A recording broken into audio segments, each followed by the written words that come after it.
The boardroom fell silent as Ava Sinclair's voice cut through the tension like a blade. You want me to choose between my company and the man I love?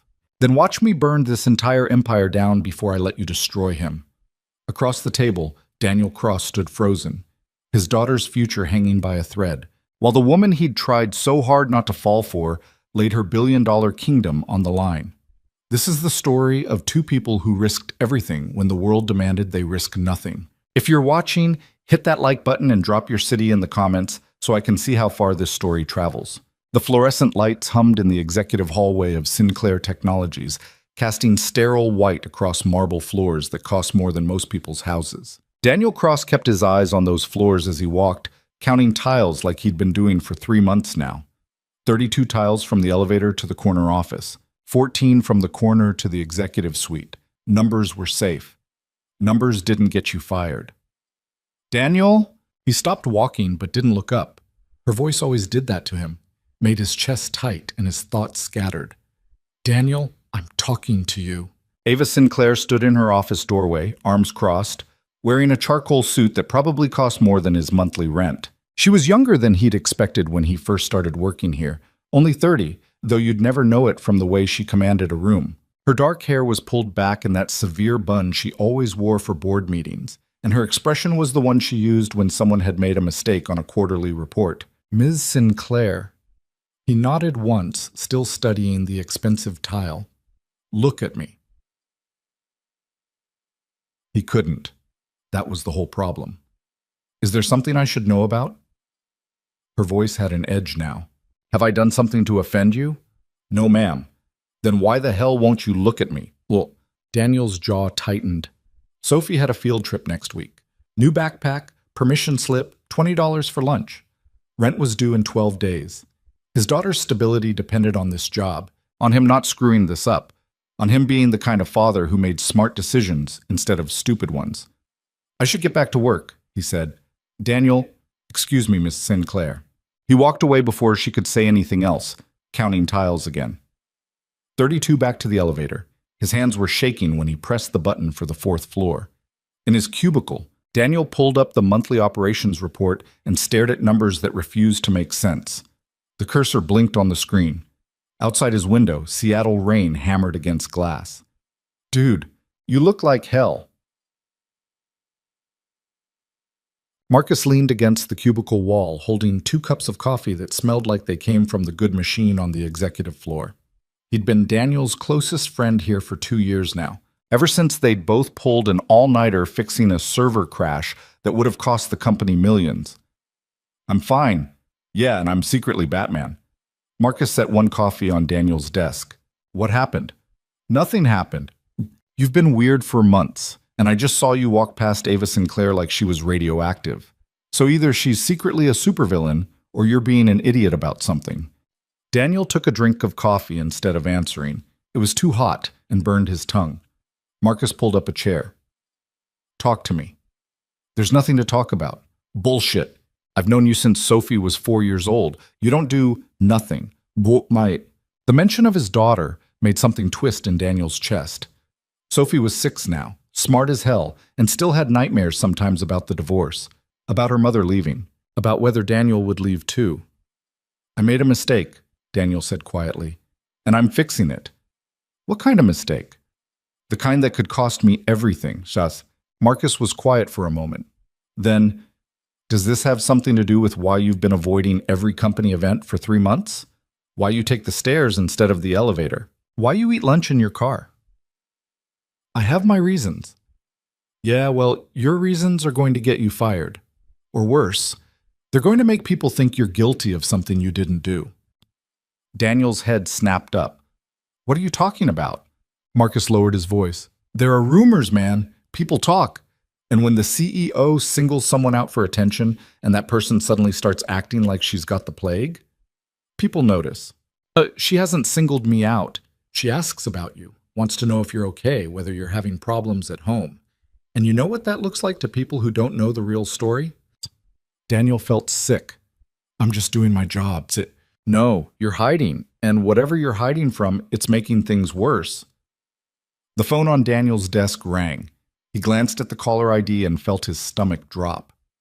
Executive suite. Don't answer it, Marcus said. Daniel picked up the phone. Mr. Cross, Miss Sinclair would like to see you in her office. Immediately. The assistant's voice was professionally neutral, but there was something underneath it. Curiosity, maybe, or pity.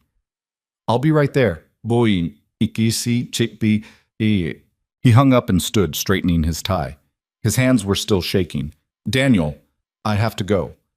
Whatever this is about, just tell her the truth. She's tough, but she's fair. Daniel didn't answer. Fair didn't matter when the truth was the problem. The executive suite was on the 23rd floor, a world away from the practical cubicles where Daniel usually worked.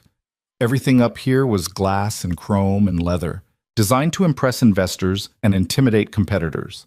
Ava's assistant, a woman named Caroline who'd probably seen everything and judged nothing, gestured toward the closed office door. She's waiting. Daniel knocked once. Come in. But he opened the door and stepped into Ava Sinclair's office for the second time in 3 months. The first time had been the mistake. She stood by the window, back to him, looking out at the Seattle skyline.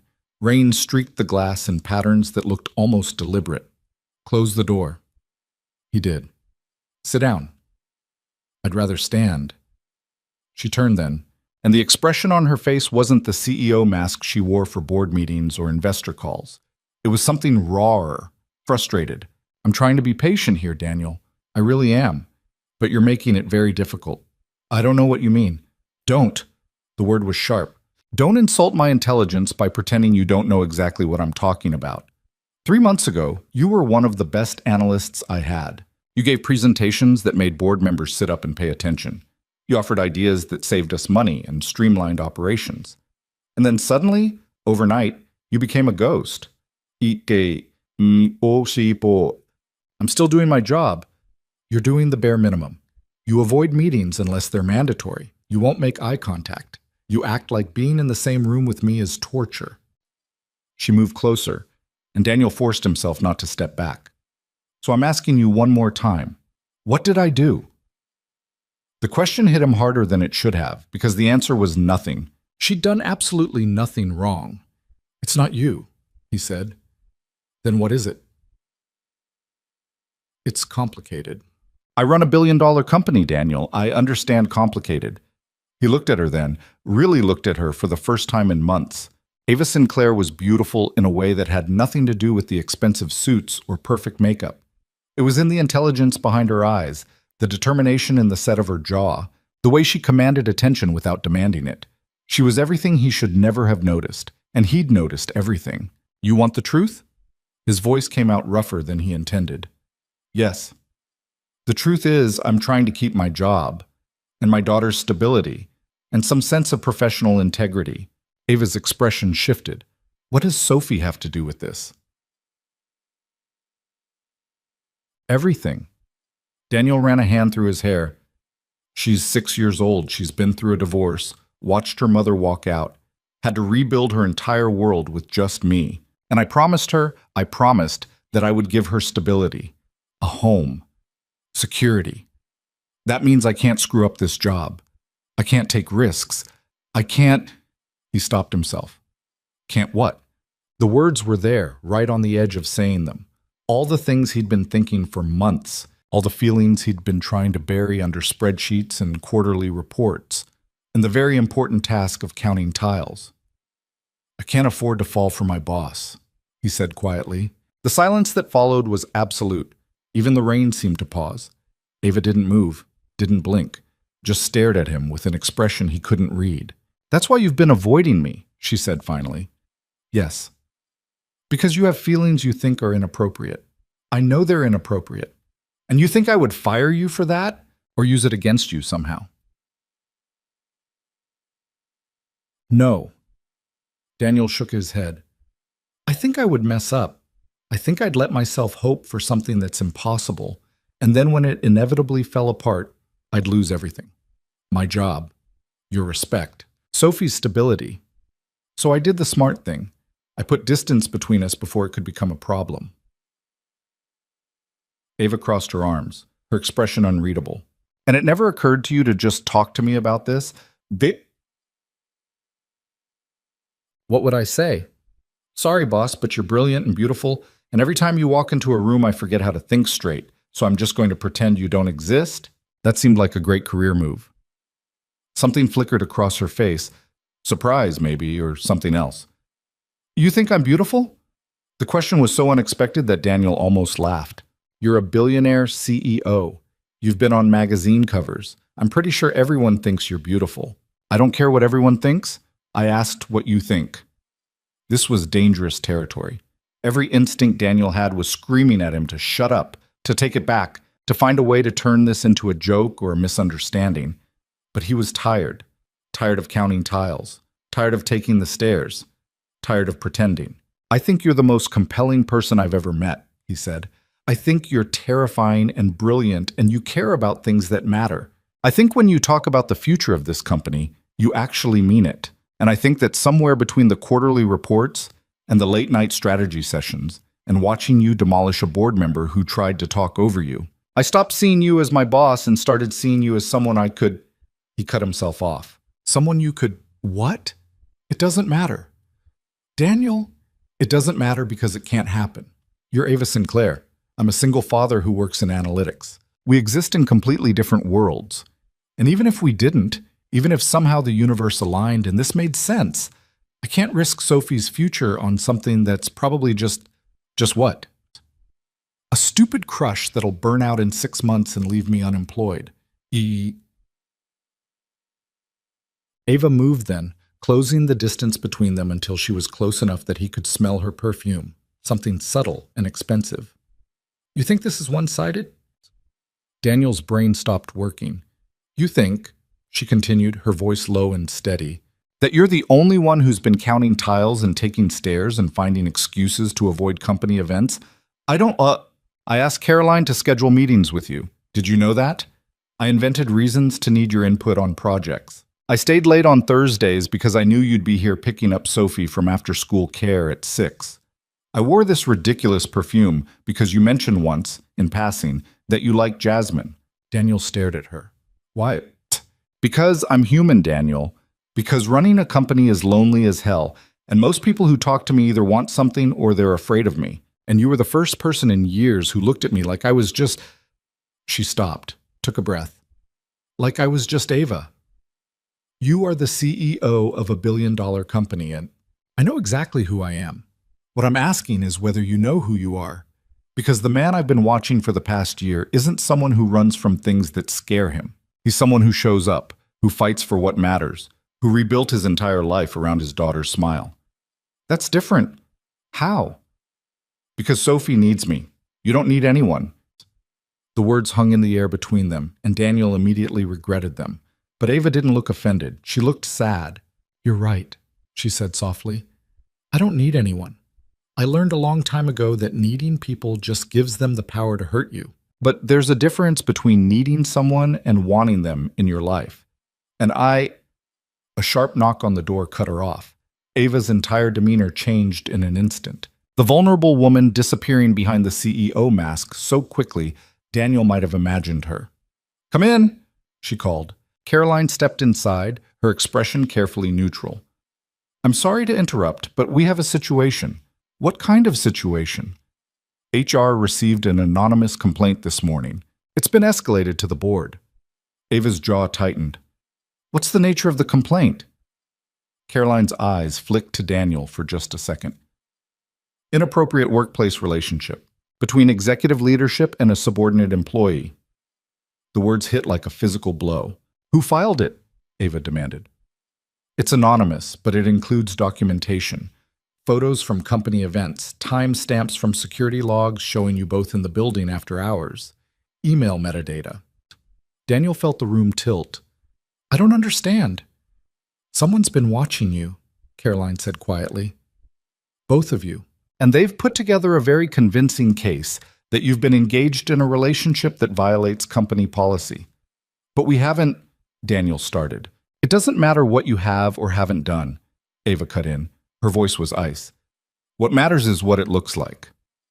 The board has called an emergency meeting for tomorrow morning, Caroline continued. They'll want to speak with both of you, separately. Ava nodded once. Thank you, Caroline. That'll be all. When the door closed, the silence was suffocating. "This is my fault," Daniel said. "I should have been more careful. Should have—" "Stop." Ava held up a hand. "This isn't your fault. Someone did this deliberately. Someone wanted to hurt us." "Who?" "I don't know yet, but I will." Daniel moved toward the door. "I should go. Let you handle this without—" "Daniel." She said his name like a command, and he stopped. "Whatever happens tomorrow, whatever the board decides, I need you to know something." He turned back. "You were right," she said, "about this being dangerous, about the risks, but you were wrong about one thing." "What?" "You said this was probably just a crush that would burn out in 6 months, but I've been running companies since I was 22 years old. I've spent my entire adult life learning to recognize the difference between something temporary and something that matters." She met his eyes. "And this matters." Before Daniel could respond, before he could process what she was saying, his phone buzzed in his pocket. He pulled it out and saw Sophie's school number. "I have to take this." He answered, and the principal's voice was apologetic but firm. Sophie had gotten into a fight. Could he come pick her up immediately? "I'm on my way." He hung up and looked at Ava. "My daughter, go. We'll deal with tomorrow when it comes." Daniel left without another word, his mind spinning with everything that had just happened. In the elevator, he counted tiles on the floor out of habit, but the numbers didn't help anymore. At Sophie's school, he found her sitting outside the principal's office with a split lip and defiance in her eyes that reminded him too much of her mother. "What happened?" he asked, crouching down to her level. "Tommy said you were going to leave me like Mom did." Daniel's heart cracked. "Sophie, I told him he was a liar, and then he pushed me, so I pushed him back." The principal explained the situation with the kind of patience that suggested this wasn't her first playground fight. No suspensions, but both kids were being sent home for the day. Daniel signed the necessary paperwork and led Sophie to the car. In the parking lot, she finally looked at him. "You're not leaving, right?" "Never," he said. "Not ever." "Promise?" "Promise." But as he drove home through Seattle traffic, Daniel couldn't shake the feeling that he'd just made a promise he might not be able to keep. Because if the board decided he was a liability, if they forced Ava to choose between her company and whatever this thing was between them, he didn't let himself finish the thought. At home, Sophie retreated to her room with the stuffed elephant she'd had since she was a baby. Daniel made dinner on autopilot, mac and cheese, because that's what Sophie always wanted when she was upset. While the pasta boiled, he stared at his phone. 3 missed calls from Marcus, 2 texts from colleagues asking if he was okay, and 1 message from an unknown number. "You should have been more careful." Daniel stared at the message, deleted it, but the words stayed in his head. When Sophie came out for dinner, she ate 3 bites and pushed the bowl away. "Not hungry?" "Dad?" "Yeah, baby?" "Why did Tommy say that, about you leaving?" Daniel set down his fork. Sometimes people say things because they're scared, or because they hear their parents talking and don't understand what it means. "But you wouldn't leave me, even if you had a girlfriend or something." The question caught him off guard. Where did that come from?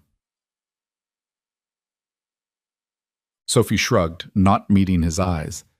Katie's dad got a girlfriend, and then Katie's mom said he forgot he had a daughter. "I would never forget I have you. You're the best thing that ever happened to me." "Even if you fell in love with someone?" Daniel pulled her into a hug, feeling her small body against his chest. "Especially then, because anyone who's worth loving would love you too." She was quiet for a moment. Then, "Do you love someone?" "Pas. Sussy." He thought about Ava standing in her office, admitting she'd been counting tiles too, about the way her voice had changed when she said this matters. "It's complicated," he said finally. "That means yes. That means I'm figuring it out." Sophie pulled back and looked at him seriously. "Is she nice?" "Very nice." "Does she make you happy?" The question hit deeper than it should have, because the answer was yes. Even in the middle of this disaster, even with everything falling apart, the idea of Ava made him happy. "Yeah," he said. "She does." "Then you should tell her.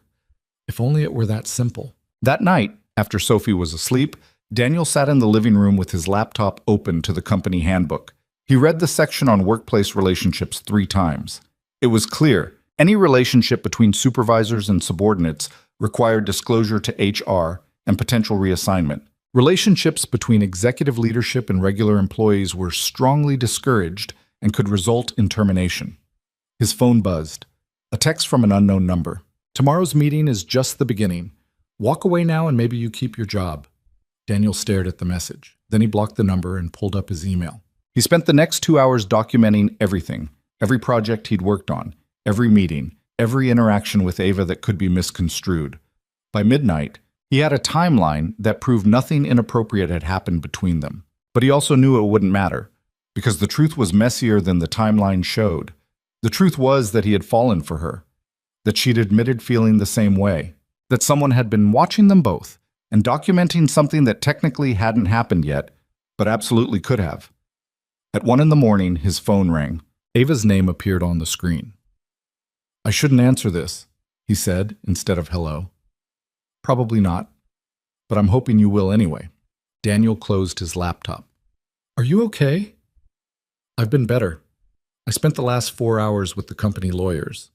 They want me to accept your resignation to avoid the appearance of impropriety. Then I'll resign." "No, Ava, I didn't build this company by backing down when things got difficult, and I'm not going to throw you under the bus because someone decided to play games." "This isn't a game. This is your reputation, your company."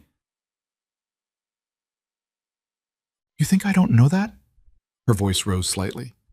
"You think I haven't been lying awake thinking about all the ways this could destroy everything I've built? But I'm not going to let fear make my decisions, and neither should you." Daniel leaned back against the couch. "What do you want me to do?" "Tell the truth tomorrow. All of it. Don't try to protect me or the company. Just tell them exactly what happened." "And what did happen?" "You fell for someone you worked for, and she fell for you back. And neither of us acted on it because we were both trying to do the right thing. That's not a scandal, Daniel. That's just life." "The board might not see it that way. The board doesn't get to decide how I feel or what I'm willing to fight for." The words settled into Daniel's chest and stayed there. "Sophie asked me tonight if I love someone," he said quietly. Ava was silent for a moment. "What did you tell her?" "That it's complicated." "Is it?" Daniel thought about the tiles he'd been counting, about the stairs he'd been taking, about all the careful distance he'd put between them because he was afraid of exactly this moment. "No," he said. "It's actually pretty simple. I'm just terrified of screwing it up." "Oh, join the club." He could hear the smile in her voice. "I've spent my whole life being terrified of screwing things up. It's exhausting." How do you do it? Run a billion-dollar company when you're afraid?" "I remind myself that fear is just another data point. It tells you something might matter. It doesn't tell you what to do about it." "And what does the data say about us?" "It says we're probably going to get our asses handed to us tomorrow. But it also says that if we don't fight for this, we'll regret it for the rest of our lives." Daniel heard Sophie's door open and her footsteps in the hallway. "I have to go," he said. "Daniel?" "Yeah?" "Whatever happens tomorrow, I'm glad you finally looked at me." She hung up before he could respond. Sophie appeared in the doorway, holding her stuffed elephant. "Can't sleep?" "Me neither."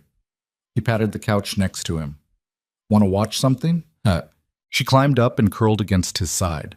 They ended up watching nature documentaries until she fell asleep against his shoulder. Daniel stayed awake, watching penguins march across ice, thinking about tomorrow. At some point, he dozed off. And when he woke up at 6 a.m. with a crick in his neck and Sophie drooling on his arm, he made a decision. He was going to walk into that boardroom and tell the truth. Not because it was smart or safe or likely to save his job. But because Ava was right, fear was just data. And the data said that some things were worth fighting for, even when you were terrified of losing. Daniel got Sophie ready for school, made breakfast, helped her pack her backpack. At the door, she hugged him extra tight. "You look scared," she said. "A little bit. It's okay to be scared. That's what you always tell me." "You're right." Kissed the top of her head. "I love you, baby." "Love you too, Dad. Don't forget your tie is crooked. He fixed his tie in the car, practiced what he was going to say, and drove to Sinclair Technologies with his hand steady on the wheel. The boardroom was on the 23rd floor, all glass walls and expensive furniture that probably cost more than his college education. Daniel had been in here exactly twice before, once for a company-wide presentation, once to accept an award for cost-saving initiatives. Today, it felt like a courtroom. The board members sat along one side of the table, 7 men and women in expensive suits who controlled the fate of thousands of employees. Ava sat across from them, perfectly composed in a navy suit with her hair in that severe bun. She didn't look at Daniel when he entered. Mr. Cross, the board chairman, a man named Richard who'd made his fortune in tech during the 90s, gestured to a chair. "Thank you for joining us." Daniel sat. "I assume you know why you're here." "Yes, sir. We've reviewed the complaint filed with HR. It includes significant documentation suggesting an inappropriate relationship between yourself and Ms. Sinclair. Before we proceed, I want to be clear. This is not an interrogation. We're simply trying to understand the facts."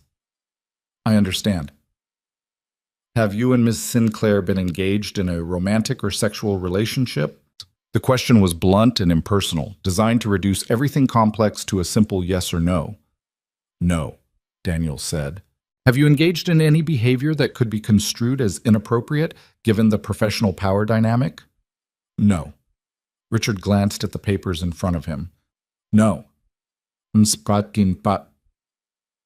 Richard glanced at, "According to the documentation we received, you and Ms. Sinclair have been in this building after hours together on multiple occasions. Security logs show you both present as late as 10 p.m. I work late sometimes. So does Ms. Sinclair. Sometimes those hours overlap. The complaint also includes photographs from the company holiday party.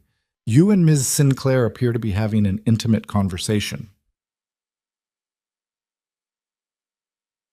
We were talking about quarterly projections.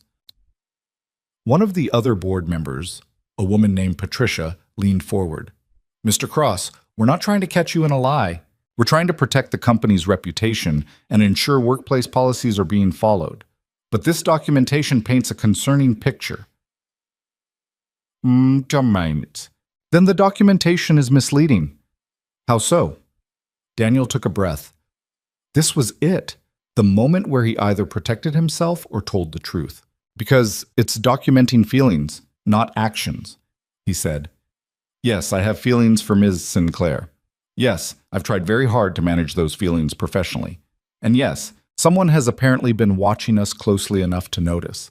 But having feelings isn't the same as acting on them. And whoever filed this complaint knows that. They're trying to create a scandal where none exists." The room was quiet. "You're admitting you have romantic feelings for your supervisor," Richard said.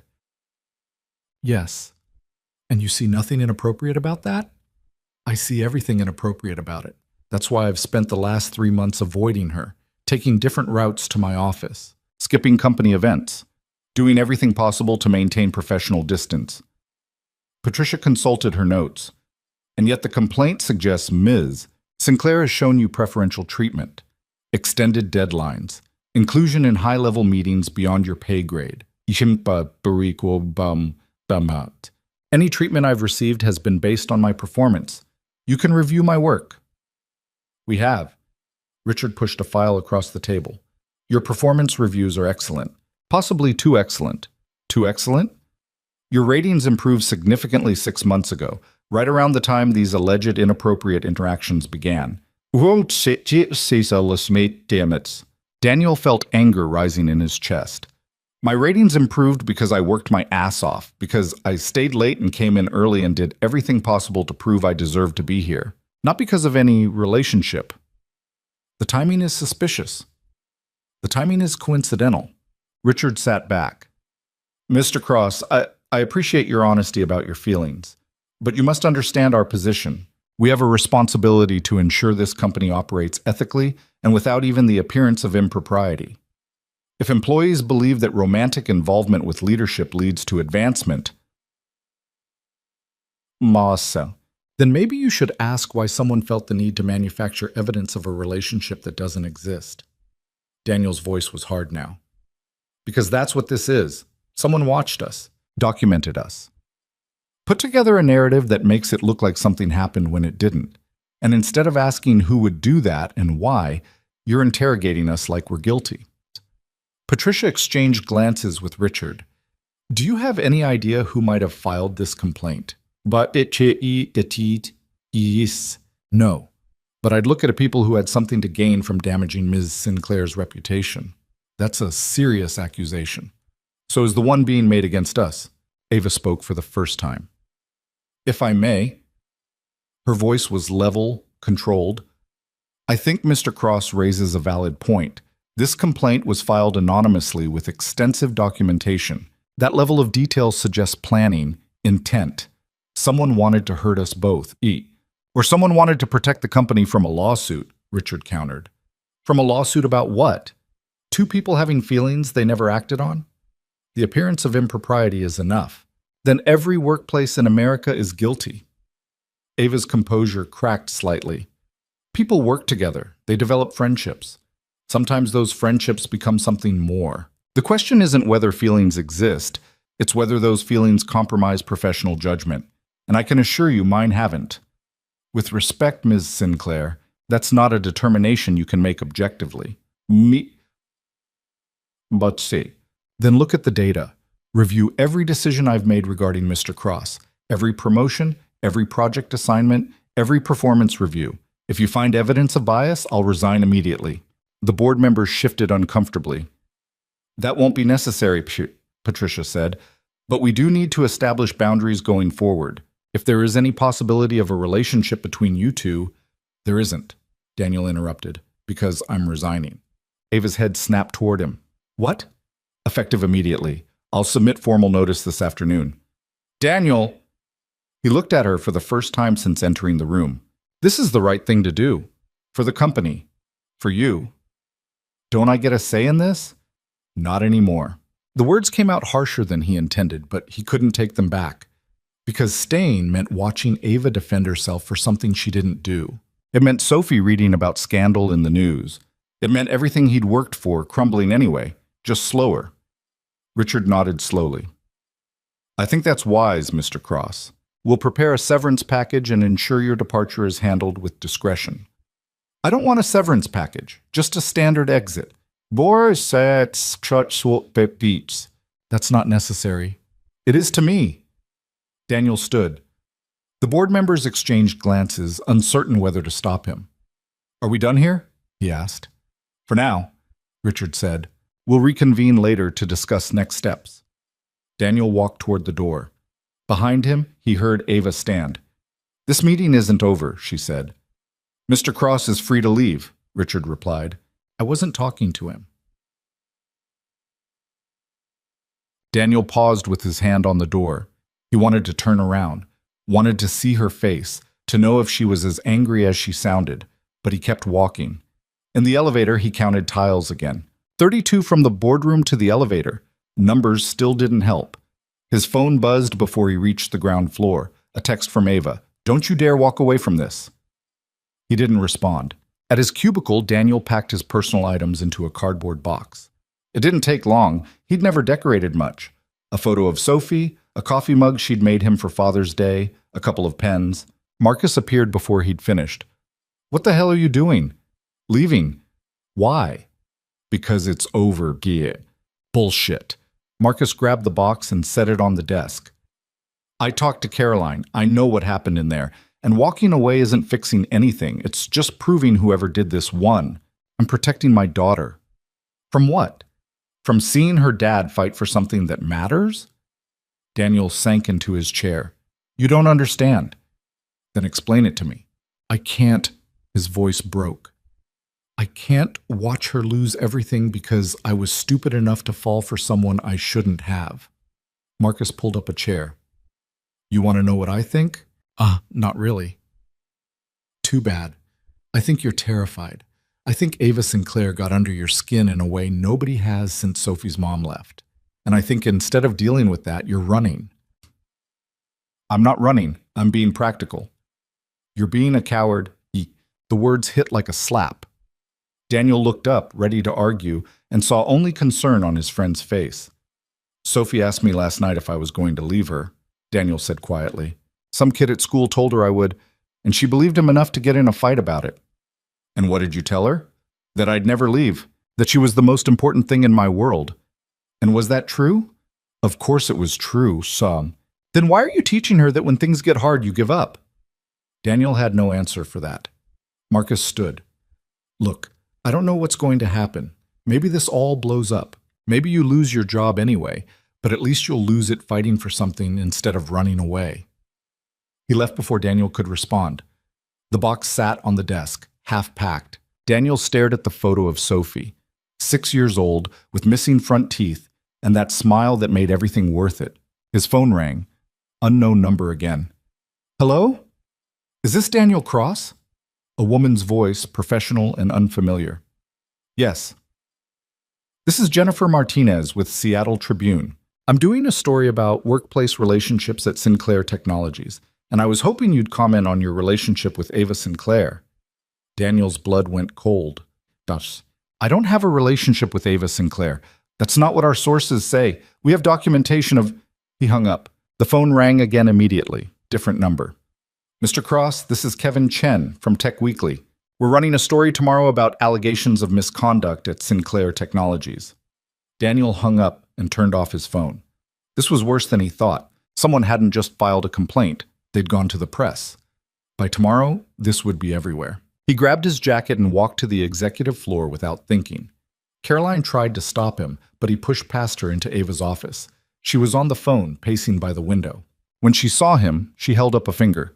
I don't care what the optics are, she said into the phone. We're not releasing a statement admitting wrongdoing when nothing wrong happened. No. No, I understand the legal implications. Fine. Draft something and send it to me. But I'm not approving anything that throws Daniel under the bus.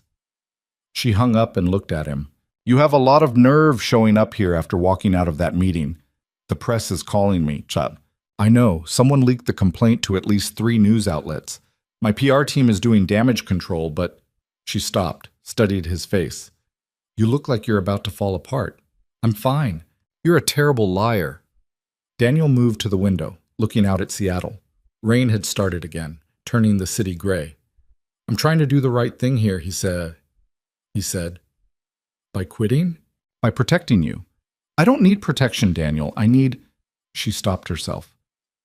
What? Oh, I need you to stop making decisions about us without talking to me. I need you to trust that I can handle this. And I need you to understand that walking away doesn't make this better. It makes it look like we're guilty. Maybe we are. Of what? Having feelings? Last time I checked, that wasn't a crime. It is when one of us runs the company and the other one is disposable. Ava flinched. You think you're disposable? I think I'm a single father with a bachelor's degree and a job I'm good at. You're a billionaire CEO. The math isn't complicated. The math is bullshit. She closed the distance between them. You want to know what the board is really afraid of? They're afraid that if this becomes public, investors will panic. They're afraid that a woman running a company while having human emotions will be judged differently than a man in the same position. They're afraid of losing control. Then maybe I should make it easier for them. By sacrificing yourself? That's not noble, Daniel. That's just sad. The words stung because they were true. I don't know what else to do, he admitted. You could fight. You could stand next to me and tell the truth and let the chips fall where they may. And when the chips fall on Sophie, then we'll deal with it together. Fall on... You don't have kids, Ava. You don't understand what it's like to have someone depend on you for everything. He regretted the words the instant they left his mouth. Ava's expression shuddered completely. You're right, she said coldly. I don't have kids. I have a company with 3,000 employees who depend on me for their livelihoods. I have investors who depend on me to make smart decisions. I have a board that depends on me to put the company first. So don't tell me I don't understand responsibility. That's not what I meant. Get out. Ava, I said get out. You want to quit? Fine. Submit your resignation to HR. But don't stand in my office and tell me I don't understand what's at stake. Daniel left without another word. In the parking garage, he sat in his car and let himself feel everything he'd been holding back. Anger, fear.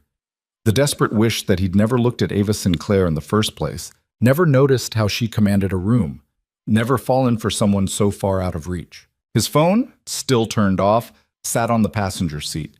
He turned it back on and immediately regretted it. 23 missed calls, 14 voicemails, dozens of texts. One was from Sophie's school. His heart stopped. He called back immediately. "Mr. Cross, this is Principal Davies.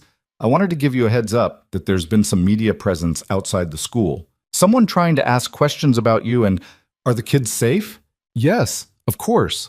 We've notified campus security and they've been removed, but I thought you should know."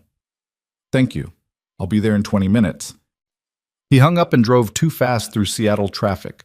At the school, he found Sophie in the principal's office again, but this time she wasn't defiant. She looked scared.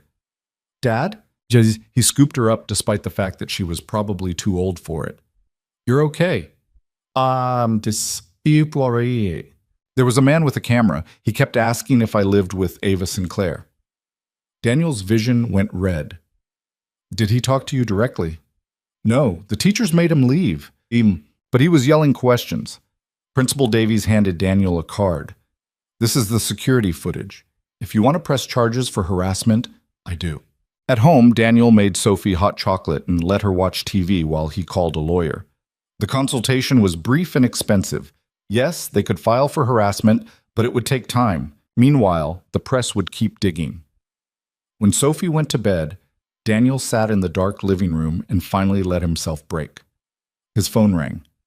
"Marcus, you need to see this." "See what?" "Check your email. Someone leaked the entire board meeting." Daniel opened his laptop with shaking hands. The email was from an anonymous account, but the audio file was real. He could hear his own voice, Ava's voice, the board members discussing them like they were corporate problems to be solved. "How did this get out?" he asked.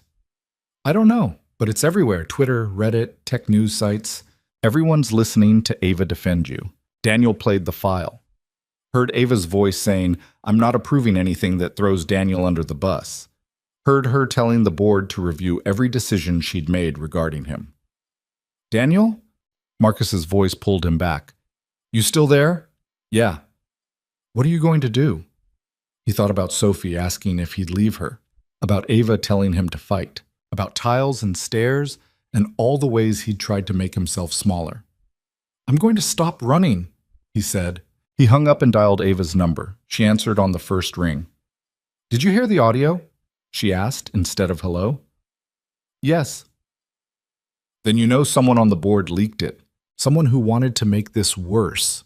"Ava, I think I know who filed the complaint, and I think I can prove it." "How?" "Come to my place. We need to talk strategy." Every instinct told him this was a bad idea, that going to her apartment would just give the press more ammunition. But he was tired of instincts that kept him safe and miserable. "Text me the address." He called his neighbor, Mrs. Chen, who'd watched Sophie 100 times before, and asked if she could stay over. 10 minutes later, he was driving toward downtown Seattle with the radio off and his hands tight on the wheel. Ava's apartment was in one of those buildings where doormen wore suits and the lobby had actual artwork. She met him in the hallway, still wearing the navy suit from the board meeting, but with her hair down. "Come in." Her apartment was surprisingly spare. Expensive furniture, floor-to-ceiling windows, but not much personality. Like she'd hired a decorator and never bothered to add anything personal. "You want something to drink?" she asked. "No. You said you knew who filed the complaint." She pulled up her laptop and turned it toward him. The screen showed a series of emails, metadata highlighted. These are messages sent from a company account to various news outlets, all sent within an hour of the board meeting ending, all containing details that only someone in that room would know. Daniel scanned the emails. Who sent them? Daniel scanned the account belongs to Patricia Vance. She's been on the board for 2 years, very ambitious, wants my job. Why would she do this? Because I'm young and female and she thinks I'm vulnerable. If she can force me out, she positions herself as the logical replacement. Ava closed the laptop. I've been tracking her movements for months. She's been building alliances, undermining my decisions in closed-door meetings, planting doubt about my leadership.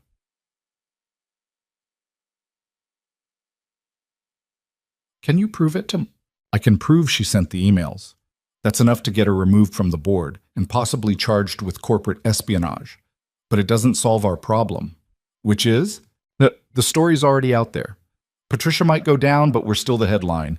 Billionaire CEO in inappropriate relationship with employee. The damage is done. Daniel moved to the window. The city stretched out below them, lights reflecting off wet streets. I'm sorry, he said. For what? For dragging you into this, for not being stronger, for... Stop. She moved to stand beside him. You're not dragging me anywhere I didn't choose to go, and you're one of the strongest people I know. I quit my job and ran away from a fight. You tried to protect your daughter. That's not weakness.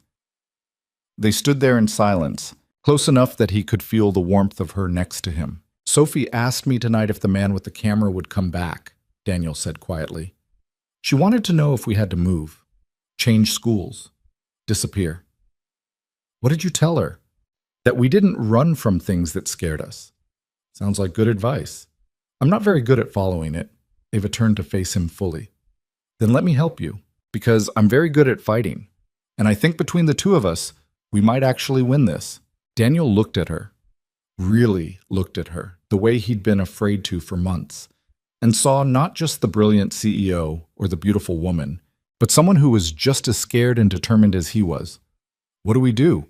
He asked. We go back tomorrow, together. We tell the board exactly what Patricia did. We demand a full investigation, and we make it very clear that we're not backing down. And if they fire us both, then we burn it all down and build something better. She said it with such conviction that Daniel almost believed her. I hurt you earlier, he said. That thing about not understanding responsibility. It was cruel. It was honest. And you weren't entirely wrong. I don't have kids, but I do understand what it's like to have everything riding on your decisions. Tell me. She hesitated, then moved to the couch. Daniel followed. My parents died when I was 19, she said. Car accident. I inherited their tech company, a small thing, maybe 50 employees. The board wanted to sell it, told me I was too young, too inexperienced, too emotional to run it. I fought them for 2 years, built it into something worth keeping, and then I built it into something worth billions. I didn't know. Most people don't. I don't talk about it because I don't want pity. She looked at him. But I understand loss, Daniel, and I understand what it means to protect something that matters more than yourself. So when you talk about Sophie, I get it. I really do. I'm sorry I implied you didn't. And I'm sorry I told you to get out. I was angry. You had a right to be. They sat in silence for a moment. Can I ask you something? Ava said. Anything. When you said you fell for me, was that true? Or were you just saying what the board wanted to hear? The question was so vulnerable that it broke something in Daniel's chest. It was true, he said. Every word. Why? Why did I fall for you? Yeah. Daniel thought about it, about all the moments that had added up to this impossible thing. Because you see people, not just what they can do for you or how they fit into your plans. You see who they actually are. And because you're terrified of being vulnerable, but you do it anyway. And because when you talk about the future, you make it sound possible instead of terrifying. Ava was quiet for so long that Daniel thought he'd said too much. Then she reached over and took his hand. I fell for you, she said, because you never once treated me like I was breakable, and because you love your daughter more than anything in the world, and that kind of love, it's rare, real. They sat there, hands linked, until Ava's phone buzzed. She checked it and swore softly. What? Patricia just released a statement to the press. She's claiming I've been covering up multiple inappropriate relationships within the company. Says she filed the complaint out of concern for corporate ethics. Can she do that? She just did. Ava stood and started pacing. She's trying to get ahead of the story, make herself look like a whistleblower instead of a saboteur. What do we do? We release the emails, show everyone exactly what she did. That'll start a war. Good. I'm tired of being diplomatic. Daniel stood and caught her arm. Ava, think about this. Once you release those emails, there's no going back. Patricia will come after you with everything she has. I know, and it might not be enough, The press might not care who filed the complaint. They'll just care about the story. Then we give them a better story. How? She looked at him with something fierce in her eyes. We tell the truth, all of it. We hold a press conference tomorrow morning. You and me, side by side. We explain exactly what happened, show the evidence of Patricia's manipulation, and make it clear that we're not ashamed of having human feelings. That's insane. Probably, but it's better than hiding. Daniel thought about Sophie, about her asking if they'd have to disappear, about the promise he'd made her. Okay, he said, let's do it. Ava smiled, a real smile, not the CEO mask she wore for cameras. You're sure? No, but I'm tired of being sure and miserable. She squeezed his hand. Then let's be uncertain and honest instead. They spent the next 2 hours preparing. Ava drafted a statement while Daniel compiled evidence. By midnight, they had a plan. At the door, Daniel paused. Thank you, he said. For what? For not letting me run away. Thank you for finally looking at me. He left before he could do something stupid like kiss her. At home, Mrs. Chen reported that Sophie had gone to bed without trouble. Daniel checked on his daughter, found her asleep with her stuffed elephant, and then collapsed into his own bed. Tomorrow would either save them or destroy them. He was too tired to figure out which. Daniel woke at 5 in the morning to his phone vibrating against the nightstand. For a disoriented moment, he thought it was a dream, that yesterday hadn't happened, that he still had a job and anonymity and a life that made sense. Then he saw the screen flooded with notifications and remembered everything. He silenced the phone and lay there in the dark, listening to Sophie's soft breathing through the wall. The press conference was scheduled for 9. 3 hours to prepare for the moment that would either vindicate them or confirm every awful thing the media was already saying. His phone lit up again. A text from Ava. You awake? Unfortunately. Come early. We need to prep. What time? Now. Daniel dragged himself out of bed and into the shower. The hot water did nothing to shake the exhaustion that had settled into his bones. He dressed in his best suit, the one he'd worn to job interviews and Sophie's kindergarten graduation, and stood in front of the mirror practicing his opening statement until the words stopped sounding like English. Mrs. Chen arrived at 6:30, still in her bathrobe, but alert despite the hour. You look terrible, she said. Thanks. I'll get Sophie to school. You go do whatever you need to do. Mrs. Chen, if things go badly today, if reporters show up here, I'll handle it. I've dealt with worse than nosy journalists. She squeezed his arm. You're doing the right thing, Daniel, standing up for yourself. He wasn't sure that was true, but he appreciated the vote of confidence. Sophie stumbled out of her room as he was leaving, hair sticking up in directions that defied physics. Dad? Where are you going? It is Work stuff, baby. Mrs. Chen's going to take you to school. Is it because of the cameraman? Daniel knelt down to her level. Kind of. But I'm fixing it, making sure he doesn't come back. By fighting? By telling the truth. Sophie considered this with the seriousness of someone who'd learned early that adults didn't always mean what they said. Will you be okay? I'll be fine. Promise? He pulled her into a hug, breathing in the smell of her strawberry shampoo. Promise. The drive to Sinclair Technologies felt longer than usual, every red light a small eternity. Daniel arrived at 7 and found the building already swarming with news vans. Cameras tracked his car as he pulled into the parking garage. A reporter shouted something he didn't catch. Inside, the elevator was mercifully empty. He rode to the 23rd floor and found Ava in the conference room with her legal team, 4 lawyers in expensive suits who looked like they hadn't slept either. Daniel, she stood when he entered. This is Catherine Chen, our head of legal. You've met before. He had, briefly, at a company event. Catherine had the kind of face that gave nothing away, which probably made her very good at her job. Mr. Cross? She shook his hand. We need to go over your statement, make sure we're not opening ourselves up to liability. For the next hour, they dissected every word Daniel planned to say. Catherine kept finding problems, phrases that could be misconstrued, admissions that might suggest wrongdoing, anything that could give Patricia Vance ammunition. You can't say you have feelings for Ms. Sinclair, Catherine insisted. Why not? It's true. Because it implies the relationship influenced professional decisions. But it didn't. Doesn't matter. Perception is reality in situations like this. Daniel looked at Ava, who'd been quiet through most of the prep. What do you think? I think Catherine's trying to protect us. But I also think if we stand up there and give some sanitized corporate statement, nobody's going to believe us. Ms. Sinclair, I appreciate the legal advice, Catherine. I really do. But I'm not going to lie. If that opens us up to liability, then we'll deal with it. Catherine exchanged glances with the other lawyers. It's your company. Yes, it is, us. At 8:30, Marcus appeared in the doorway. The press room is packed, every major outlet plus about 50 bloggers and Twitter journalists. This is going to be a circus. Then let's give them a good show. Ava stood and smoothed her suit, black today, severe and professional. Her hair was up in that bun again, makeup perfect.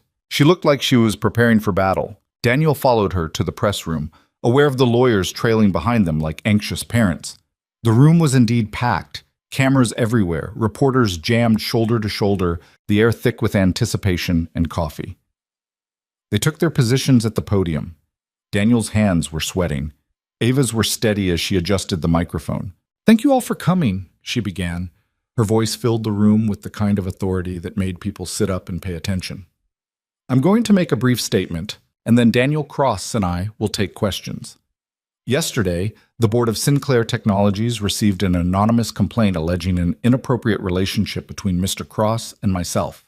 That complaint was immediately leaked to the press, along with selectively edited documentation designed to suggest misconduct.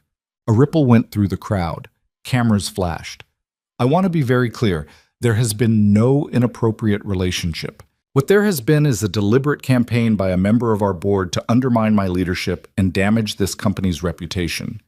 Last night, we uncovered evidence that Patricia Vance not only filed the original complaint, but also leaked confidential board discussions to multiple news outlets in an attempt to force my resignation. The room erupted.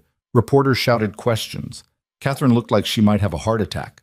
Ava raised a hand for silence. We have provided this evidence to law enforcement and will be pursuing all available legal remedies.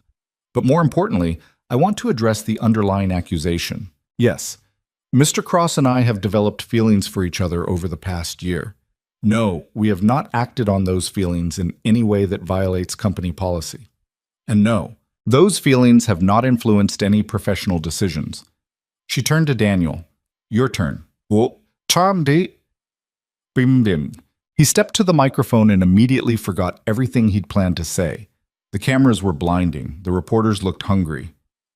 My name is Daniel Cross, he started, and his voice came out rough. He cleared his throat. I'm 32 years old. I have a 6-year-old daughter named Sophie, and until yesterday, I had a job I was good at and respected. Someone shouted a question. Daniel ignored it. 6 months ago, I realized I had feelings for my boss. That scared the hell out of me because I'm a single father who can't afford to lose his job or his reputation. So I did what I thought was the smart thing. I avoided her, took different routes through the building, skipped company events, did everything possible to maintain professional distance. He looked at Ava. She nodded slightly.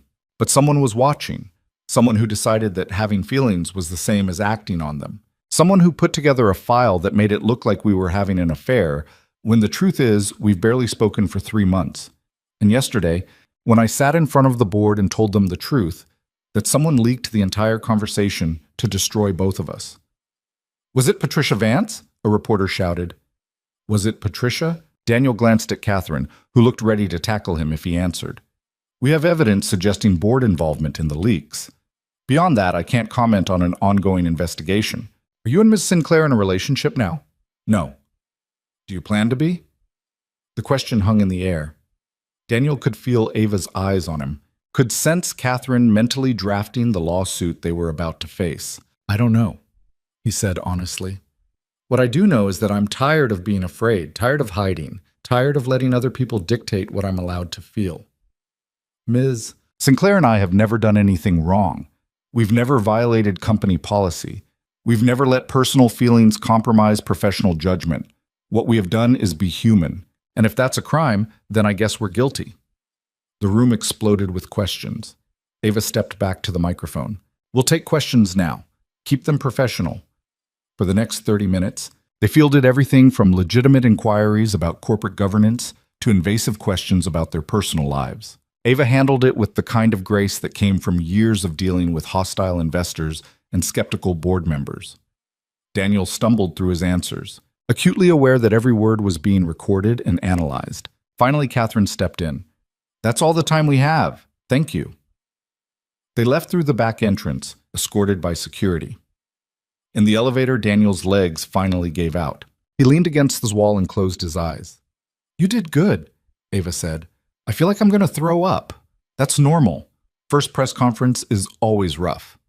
"How are you so calm?" "Practice. And also, I'm very good at pretending." In her office, they found Richard and two other board members waiting. Richard's expression was somewhere between furious and impressed. "That was quite a performance," he said. "It wasn't a performance. It was the truth." Ava moved behind her desk, establishing territory. "Did you watch?" "The whole company watched. It's streaming live on every news site." "Good. Then everyone knows exactly what Patricia did." "What you're alleging Patricia did, we haven't confirmed. I sent you the evidence 2 hours ago. The emails, the metadata, everything you need to confirm that she orchestrated this entire disaster."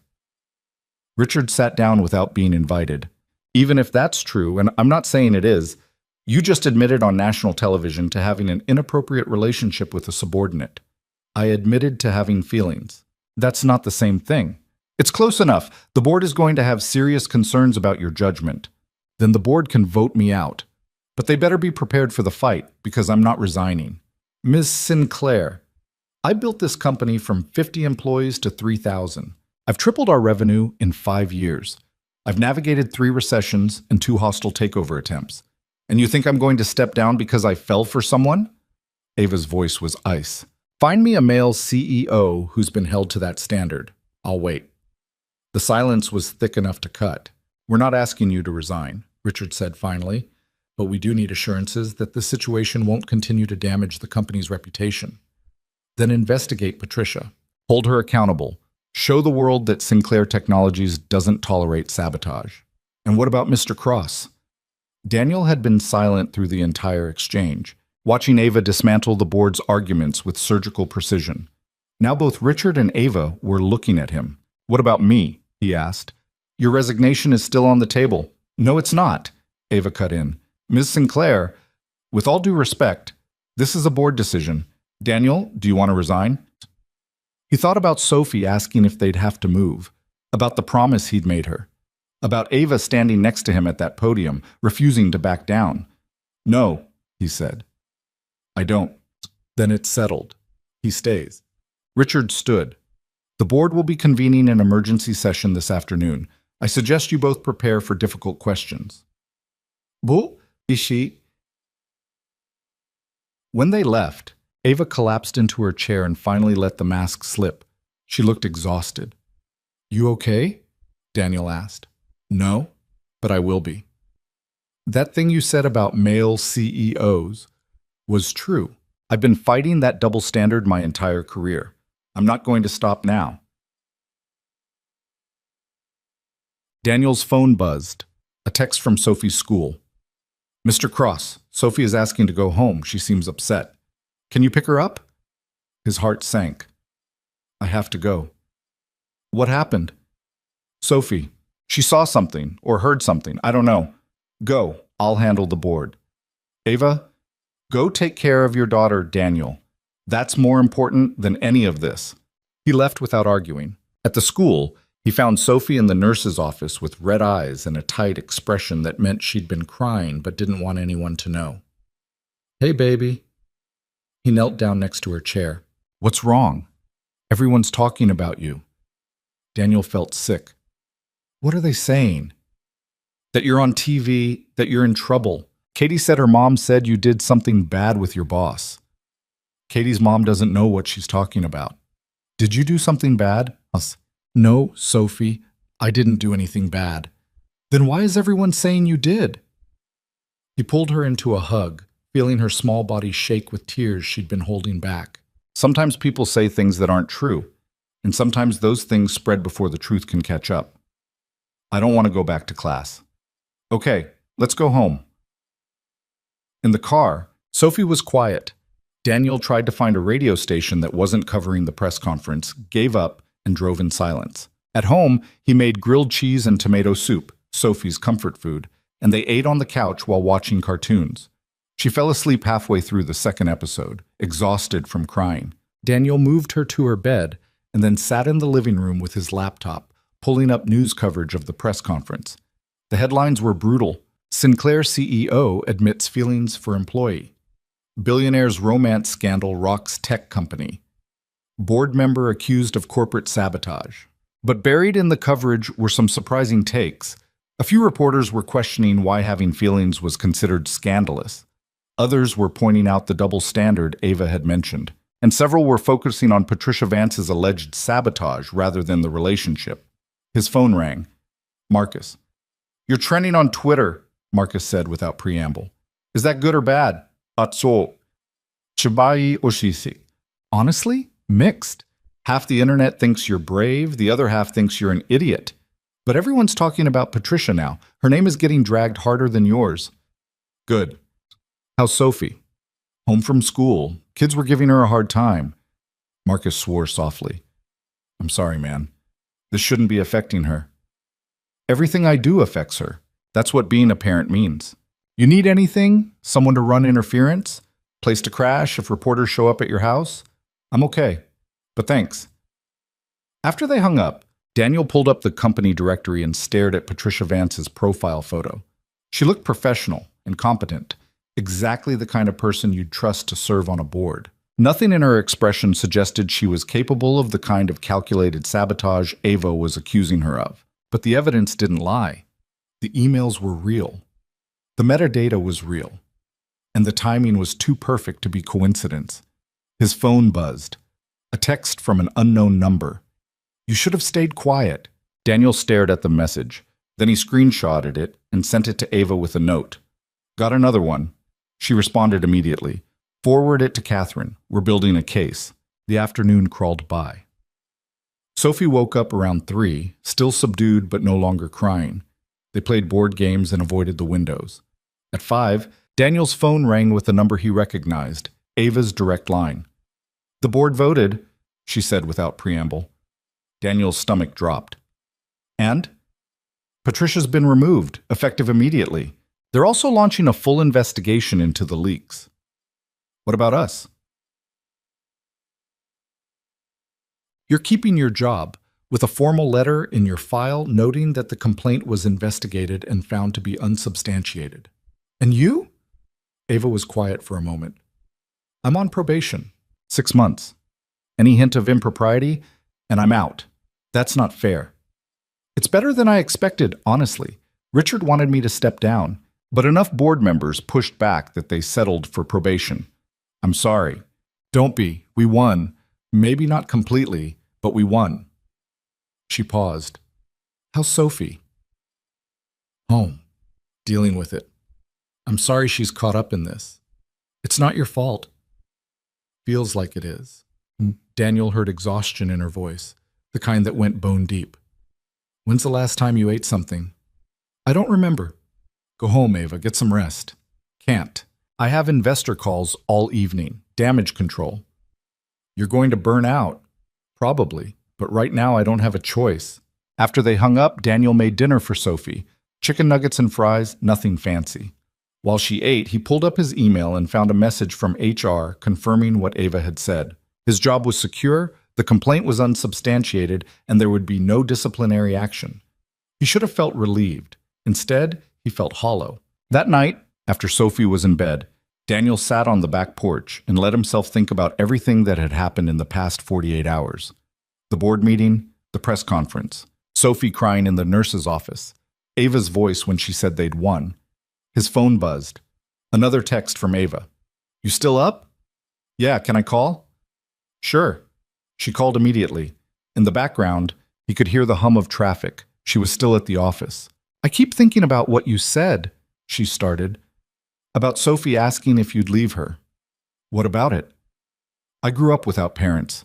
They died and left me alone, and it was... She stopped, took a breath. It was the worst thing that ever happened to me. And I spent years building walls so I'd never feel that vulnerable again. But watching you with Sophie, the way you put her first even when it cost you everything, it makes me think maybe I've been doing it wrong. Doing what wrong? Life, relationships, all of it. I thought the answer was to need nothing from anyone. But maybe that's just another kind of prison. Daniel didn't know what to say to that. Anyway, Ava continued, I wanted to tell you that I understand why you tried to protect her, why you kept your distance, and I'm sorry that standing up for us ended up hurting her. She'll be okay. Kids are resilient. Are they? They have to be. Ava was quiet for a long moment. I should let you go. I needed to hear your voice. Make sure you were real. I'm real. Good. That's good. After she hung up, Daniel sat on the porch until the cold drove him inside. He checked on Sophie one more time, found her sleeping peacefully, and finally let himself go to bed. But sleep didn't come. Every time he closed his eyes, he saw camera flashes and heard reporters shouting questions. He thought about Patricia Vance and wondered what would make someone orchestrate that kind of sabotage. He thought about Ava on probation, walking a tightrope for 6 months because she'd refused to throw him under the bus. Around midnight, he gave up on sleep and went to the kitchen, made coffee he didn't need, and stood at the window watching the street. A car pulled up outside, sleek and expensive, completely out of place in his middle-class neighborhood. For a second, Daniel thought it was reporters. Then Ava got out. She looked up at his window, saw him standing there, and raised a hand in a tentative wave. Daniel went to the door and opened it before she could knock. What are you doing here? He asked. I don't know. I was driving home and She looked exhausted and beautiful and completely lost. Can I come in? He stepped aside. In his small living room, Ava looked wildly out of place. Her designer suit and expensive shoes didn't belong among second-hand furniture and Sophie's scattered toys. Nice place, she said. You don't have to lie. I'm not. It feels lived in, real. Daniel moved to the kitchen. Want coffee? Please. He poured 2 cups and they stood on opposite sides of the counter, the silence stretching between them.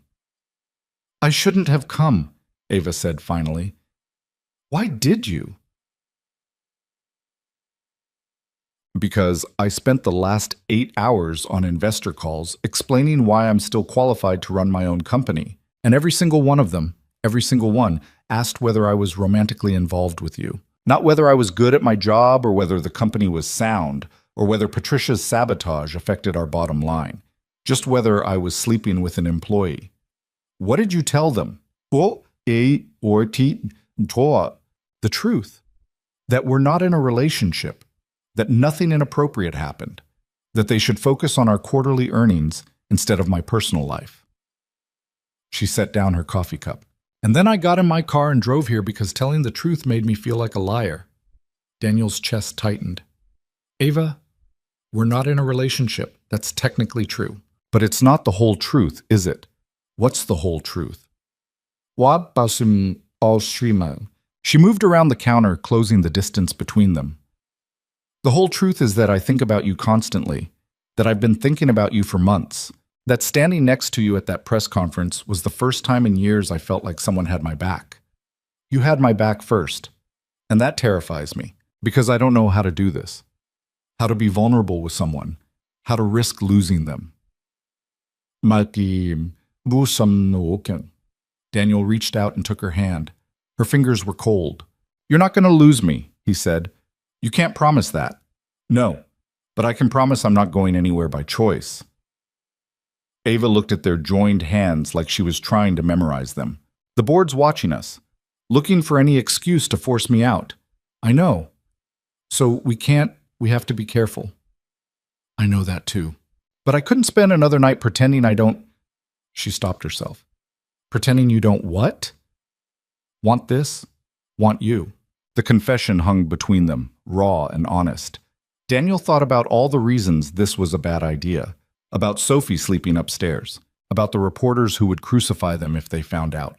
About the 6 months of probation Ava had to survive. About everything they stood to lose. Then he thought about counting tiles and taking stairs and all the ways he'd made himself smaller. I want this too, he said. But not like this. Not sneaking around, not hiding. Then how? I don't know yet, but I know that if we do this, we do it right. We wait until the investigation's over, until the probation period ends, until we can stand in front of everyone and not have to apologize for it. Ava's expression flickered, disappointment maybe, or relief. That's 6 months. I know. And you think we can wait that long? I think we don't have a choice, not if we want to do this without destroying everything else. She pulled her hand back and Daniel immediately missed the contact. You're right, she said. You're absolutely right. What? I've spent my whole life being patient, strategic, playing the long game, and I'm tired of it.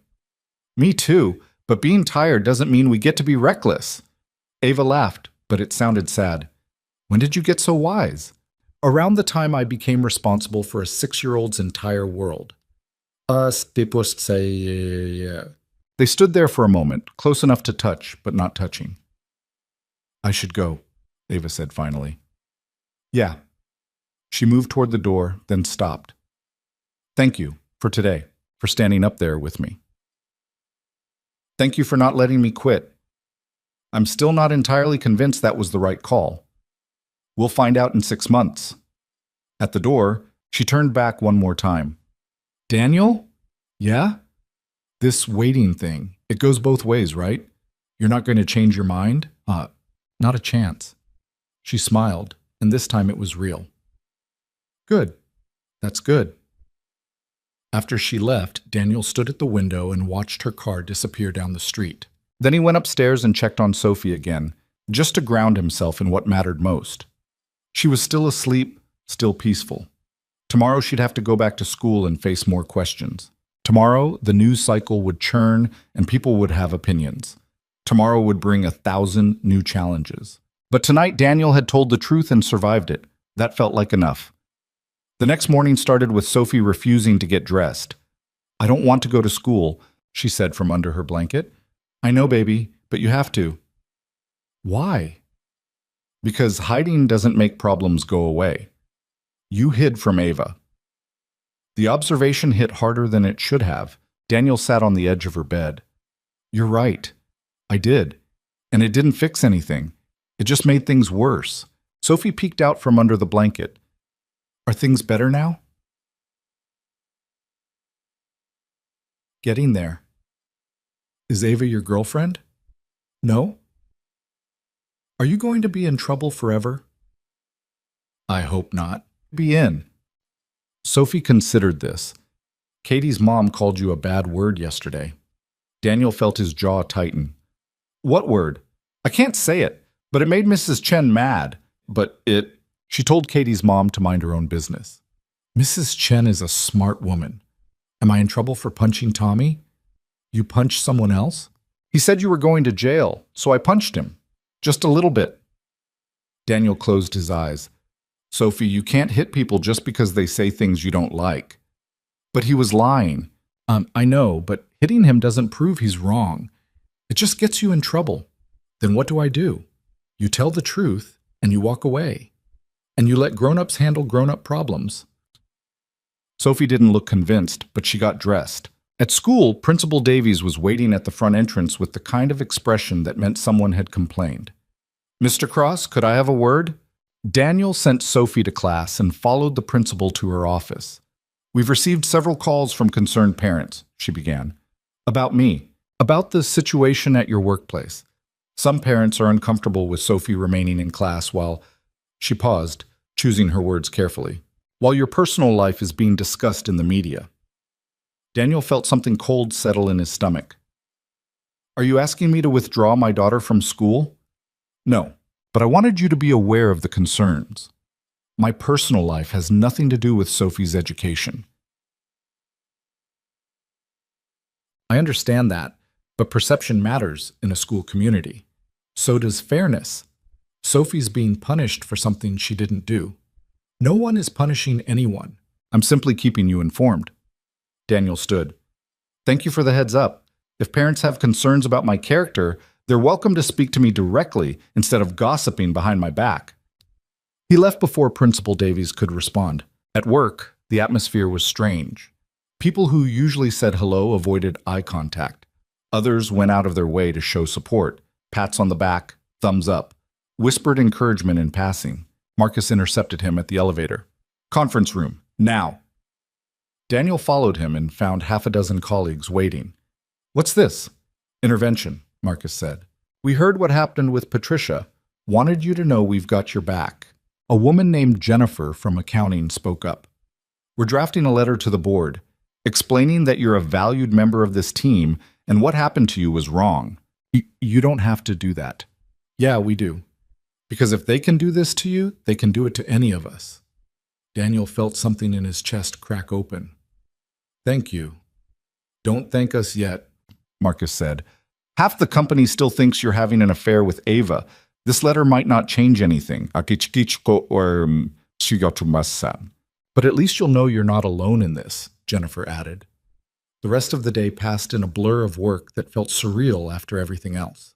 Daniel attended meetings, reviewed reports, did all the normal things while acutely aware that nothing was normal anymore. Around 3, his phone buzzed with a call from an unknown number. He almost didn't answer, then thought about the threatening texts and picked up. Mr. Cross? A man's voice, professionally neutral. This is Detective Harris with Seattle PD. We're investigating the harassment complaint you filed. Do you have a few minutes to talk? Daniel stepped into an empty conference room. Yes. We've been reviewing the messages you received. We've also been in contact with Ms. Sinclair's legal team regarding the leaked board recordings and Patricia Vance's involvement. I need to ask you some questions about your relationship with Ms. Sinclair. But why? Are you investigating me or the harassment?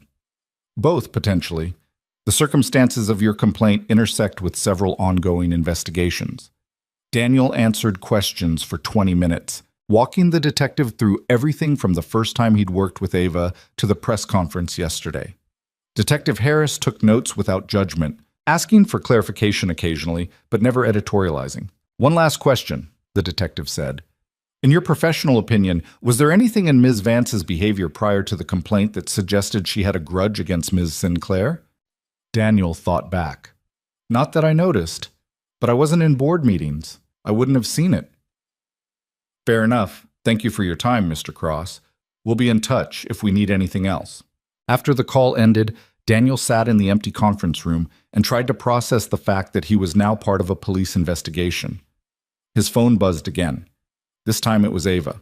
Detective Harris just called me too. They're taking this seriously. Good. You doing okay? Define okay. Fair point. Dinner tonight? Just as colleagues, nothing improper. Daniel smiled despite everything. Can't. Sophie duty. Right. Of course. Another time. Yeah, another time. That evening, Daniel picked Sophie up from school and found her sitting alone on the playground while other kids played nearby. Her teacher, Ms. Rodriguez, was standing guard with the kind of protective stance that suggested she'd been running interference. Everything okay? Daniel asked. Some of the parents requested their children not play with Sophie, Ms. Rodriguez said quietly. I've made it clear that's not acceptable, but they're kids. They're going to listen to their parents. I'm sorry, Mr. Cross. Sophie climbed into the car without her usual chatter about the day. She buckled her seatbelt and stared out the window. Want to talk about it? Daniel asked. No. Want ice cream? No. Want to burn down Katie's mom's house? That got a small smile. You can't say that. Sure I can. I just can't do it. At home, Sophie went straight to her room. Daniel gave her space and made dinner, pasta with the sauce she liked, garlic bread, salad she wouldn't eat. When he called her down, she picked at her food. Sophie, I need you to talk to me. About what? About what's happening at school. About how you're feeling. She stabbed a piece of pasta. I feel like everyone hates us. They don't hate us. Katie's mom said you're a bad person who only cares about money and power. Daniel's knuckles went white around his fork. Katie's mom doesn't know me. She said you tricked Ava into liking you so you could get rich. That's not true. None of that is true. Then why does everyone believe it? It was the same question Daniel had been asking himself. Why did lies spread faster than truth? Why did people assume the worst instead of waiting for facts? Because people like drama, he said finally, and because it's easier to believe something bad about someone than to admit you don't know the whole story. That's stupid. Yeah, it is. Sophie set down her fork. Do you love Ava? The question came out of nowhere, direct and disarming. Why are you asking? Because if you don't love her, then Katie's mom is right. You're just using her. Daniel pushed his own plate away. Sophie, this is complicated adult stuff. I'm not a baby. I know what love is. Okay, then yes, I think I might. Might? Definitely. I definitely do. Then why aren't you together? Because sometimes loving someone means waiting until the timing is right, until you can do it without hurting other people. Sophie processed this with the seriousness of someone older than 6. Are you waiting because of me? I'm waiting because of a lot of things, but mostly I'm waiting because Ava and I both agreed it was the smart thing to do. Does she love you? I think so, yeah. Then you should be together. In 6 months, we will be. That's forever. I know, but some things are worth waiting for. Sophie stood and came around the table to hug him. I'm sorry people are being mean to you. Daniel held her tight. I'm sorry you're caught up in this. It's okay. Mrs. Chen says Katie's mom is jealous because she's divorced and lonely, and you're not. Mrs. Chen shouldn't be talking to you about Katie's mom. She didn't. I heard her talking to Mrs. Park. They were loud. Despite everything, Daniel smiled. Go finish your homework. I'll clean up. That night, after Sophie was asleep, Daniel got a call from Catherine Chen. We have a problem, she said without preamble. What kind of problem? Patricia Vance is claiming the emails were fabricated. She's hired a lawyer and is threatening to sue both you and Ms. Sinclair for defamation. Daniel's stomach dropped. Can she do that? She can file. Whether she'll win is another question, but it means this is far from over. What do? We prepare for a legal battle, which means I need you to document everything. Every interaction you've had with Ms. Vance, every communication, anything that could be relevant. I've barely spoken to her. She's on the board. I'm an analyst. Then that's what we'll establish. But I need you to be thorough. After Catherine hung up, Daniel spent 2 hours going through old emails and calendar invites, trying to find any evidence of interaction with Patricia Vance. He found exactly 3. One company-wide email about a policy change, one invitation to a board presentation he'd attended, and one brief conversation in the elevator about the weather. None of it was helpful. His phone buzzed. A text from Ava. Catherine told you? Yeah, I'm sorry. This should be over. Nothing's ever simple. No, it's not. Daniel stared at the screen, then typed. For what it's worth, I meant what I said. About waiting. Me too. Good night, Ava. Good night, Daniel. He went to bed but didn't sleep. Every time he closed his eyes, he saw Patricia Vance's professional smile and wondered what would make someone go to such lengths. Was it really just about wanting Ava's job? Or was there something deeper? Around 2 a.m, his phone rang. An unknown number. Daniel almost didn't answer, then thought about the police investigation and picked up. Daniel Cross? A woman's voice, unfamiliar. Who is this? Someone who knows what really happened. Meet me tomorrow at Pike Place Market, 10 a.m. Come alone. Oh, wait. The line went dead. Daniel stared at his phone, heart pounding. This felt like something out of a movie. Mysterious calls, secret meetings. The rational part of his brain said it was probably a trap or a reporter trying to get a scoop. But the part of him that was tired of being passive wanted answers. He forwarded the call information to Detective Harris with a note. Got a weird call. Meeting them tomorrow. Thought you should know. Then he set his alarm for 6 and tried to sleep. Morning came too fast. Daniel woke to his alarm with the kind of headache that meant he'd slept maybe 3 hours total. Sophie was already up, sitting at the kitchen table with a bowl of cereal she hadn't touched. You look tired, she said. So do you. I had bad dreams. Daniel sat down next to her. About what? About you leaving, like Mom did. He pulled her close, feeling her small frame against his chest. I told you, baby. I'm not going anywhere. You promise? I promise. But even as he said it, Daniel thought about the mysterious phone call and wondered if he was making a promise he could keep. If this meeting at Pike Place went wrong, if it was some kind of setup, he pushed the thought away and focused on getting Sophie ready for school. Mrs. Chen arrived at 8, her usual cheerful self despite the early hour. Daniel had asked her to take Sophie again, claiming work obligations. It wasn't entirely a lie. You're doing that thing where you worry too much, Mrs. Chen observed. What thing? That face, like you're trying to solve a puzzle that doesn't have a solution. Maybe I am. Well, stop it. You'll give yourself wrinkles. She patted his arm. Whatever you're dealing with, just remember, you're stronger than you think. Daniel wished he believed that. At 9:30, he parked near Pike Place Market and walked through crowds of tourists taking photos of flying fish and street musicians. The market smelled like coffee and fresh flowers in the sea. Daniel found a spot near the main entrance where he could watch people come and go. At exactly 10 o'clock, a woman approached. She was maybe 45, professionally dressed in a way that suggested corporate background, with tired eyes and the kind of posture that came from carrying heavy secrets. Daniel Cross? Yeah, she asked quietly. That's me. Walk with me. They moved through the market, weaving between vendors selling everything from handmade jewelry to organic produce. The woman didn't speak until they were outside again, heading down toward the waterfront. My name is Rebecca Walsh, she said finally. I used to work at Sinclair Technologies, in Patricia Vance's office. Daniel's pulse quickened. Used to? I was let go 3 months ago, officially for budget cuts, unofficially because I saw something I wasn't supposed to. What did you see? Rebecca stopped walking and turned to face him. Patricia has been planning this for over a year. The complaint against you and Ava? That was just the opening move. She has documentation on half the executive team, affairs, financial irregularities, anything she could use as leverage. She's been building a case to force Ava out and position herself as the only viable replacement. Why are you telling me this?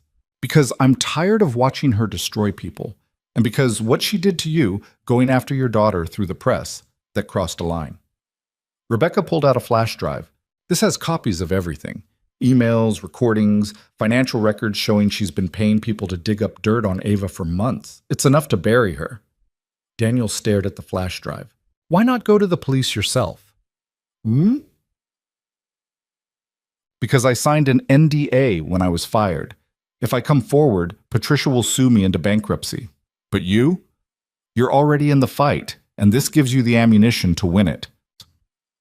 What's to stop her from claiming this is fabricated too? The metadata, the digital signatures. I had a forensic analyst verify everything before I made the copies. It's legitimate. Rebecca pressed the drive into his hand. I know you don't know me. I know this seems too convenient, but I've been watching what's happening to you and Ms. Sinclair, and I can't stay silent anymore. Daniel closed his fist around the drive. Thank you. Don't thank me yet. Patricia's dangerous. She has connections and resources and absolutely no conscience.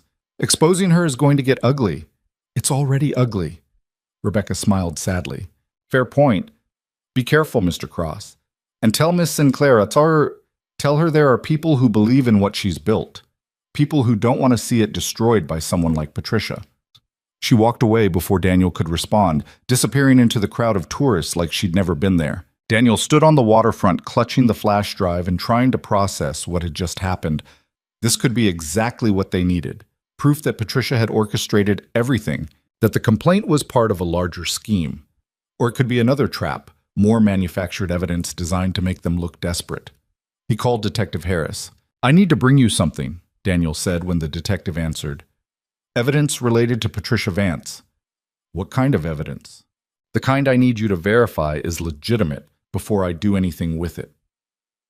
An hour later, Daniel was sitting in a conference room at the police station while Detective Harris and a computer forensics specialist examined the contents of the flash drive. Daniel had called Ava and Catherine on the way over, and both were en route. The forensics specialist, a young woman named Amy, whistled low as she scrolled through files. This is extensive, she said. Financial transfers to private investigators, email chains detailing surveillance operations, recordings of board meetings. If this is real, it's a prosecutable offense. Can you verify it's real? Daniel asked. I can verify the metadata hasn't been tampered with. Whether the content itself is accurate, that'll take more investigation. But at first glance, this looks legitimate. Ava arrived 20 minutes later, still in a business suit, but with her hair down and exhaustion written across her face. She took one look at the computer screen and her expression went cold. How long has she been doing this? Ava asked. According to these files, at least 18 months, Amy replied. She started small, background checks on executive team members, financial audits looking for inconsistencies. Then she escalated to active surveillance. Catherine arrived with 2 more lawyers in tow. They spent the next hour reviewing documents while Amy worked on verification. Daniel sat in the corner feeling like an extra in someone else's movie. Finally, Detective Harris turned to face them. We have enough here to open a formal investigation into Ms. Vance for corporate espionage, invasion of privacy, and potentially fraud. But I need to be clear. This is going to take time. Weeks, maybe months. And in the meantime, she's going to know you're coming for her. Let her know, Ava said quietly. I'm done playing defense. Miss Sinclair, if you use any of this information publicly before we've completed our investigation, you could compromise the case. Then work fast. Catherine put a hand on Ava's arm. We need to be strategic about this. If we release the information prematurely... I know. Ava ran a hand through her hair. How long until you can verify enough to make an arrest? Assuming the metadata checks out and we can confirm the financial transactions, maybe 2 weeks, Detective Harris said. 2 weeks of Patricia walking around free while we're under investigation. 2 weeks of my company's reputation being destroyed. 2 weeks of Daniel's daughter being harassed at school. I understand your frustration, but no, you don't. Ava's voice was sharp. You don't understand what it's like to build something from nothing and watch someone try to steal it. You don't understand what it's like to be a woman in tech and know that every mistake is scrutinized 10 times harder than a man's. And you definitely don't understand what it's like to fall for someone and have the entire world decide that makes you unfit to do your job. The room went quiet. Detective Harris nodded slowly. You're right. I don't understand those things. But I do understand how to build a case that won't get thrown out on a technicality. So I'm asking you to trust the process. Ava looked at Daniel. He saw the question in her eyes. What do we do? We wait, he said. We let them do their job. And we don't give Patricia any more ammunition. Even if that means 2 more weeks of hell? Even then, Ava turned back to Detective Harris. Fine, 2 weeks. But if you don't have an arrest by then, I'm going public with everything. They left the police station together. In the parking lot, Catherine pulled Ava aside for a hushed conversation while Daniel checked his phone. 3 missed calls from Sophie's school. His heart stopped. He called back immediately. Mr. Cross, this is Principal Davies. We had an incident with Sophie this morning. What kind of incident? She locked herself in the bathroom and won't come out. She's not hurt, but she's very upset. We think it would be best if you came to get her. I'm on my way. He hung up and found Ava watching him. Sophie? She asked. Yeah, I have to go. I'll come with you. Ava? I'm coming with you. That's not up for debate. They took Daniel's car because it had a child seat. During the drive, Ava was quiet, staring out the window at Seattle rain that had started falling again. You don't have to do this, Daniel said. Do what? Get involved with the messy parts, the kid parts. Sophie's not a messy part. She's your daughter. But you said yourself you don't have kids. You don't know what this is like. Ava turned to look at him. Then maybe it's time I learned. At the school, Principal Davies met them in the hallway with the maintenance worker holding a screwdriver. We were about to take the door off the hinges, she explained, but Sophie said she'd only come out if you were here. Daniel moved to the bathroom door and knocked gently. Sophie? It's Dad. Silence. Baby, I'm right here. Can you open the door? More silence. Then, so quietly, he almost missed it. Is Ava there? Daniel glanced at Ava, who looked as surprised as he felt. Yeah, she's here. The lock clicked. The door opened a crack. Sophie peered out with red, swollen eyes. Hi, Ava said softly. Sophie opened the door wider. Hi. Rough morning? Katie said you were a gold digger who tricks men into giving you money. And then she said my dad was stupid for falling for it. Sophie's voice was matter of fact, but Daniel could hear the hurt underneath. So I told her my dad isn't stupid and you're not a gold digger. And then she said her mom said you're both liars. So I came in here. Ava knelt down to Sophie's level, not caring about her expensive suit on the dirty bathroom floor. Katie's mom doesn't know me, and she doesn't know your dad. So her opinion doesn't really matter. But everyone believes her. Not everyone. Your dad believes in me. I believe in him. And that's what matters. Sophie studied Ava with the kind of intense scrutiny only kids could pull off. Do you love my dad? Principal Davies made a small noise. Daniel opened his mouth to intervene, but Ava spoke first. Yeah, she said. I do. Are you going to leave him like my mom did? No. How do you know? Because I'm not your mom, and because when I make a promise, I keep it. Do you promise to stay? Ava held out her pinky finger. I promise. Sophie linked her pinky with Ava's, sealing what was apparently a binding contract in 6-year-old terms. Okay, Sophie said. Then I guess you can date my dad.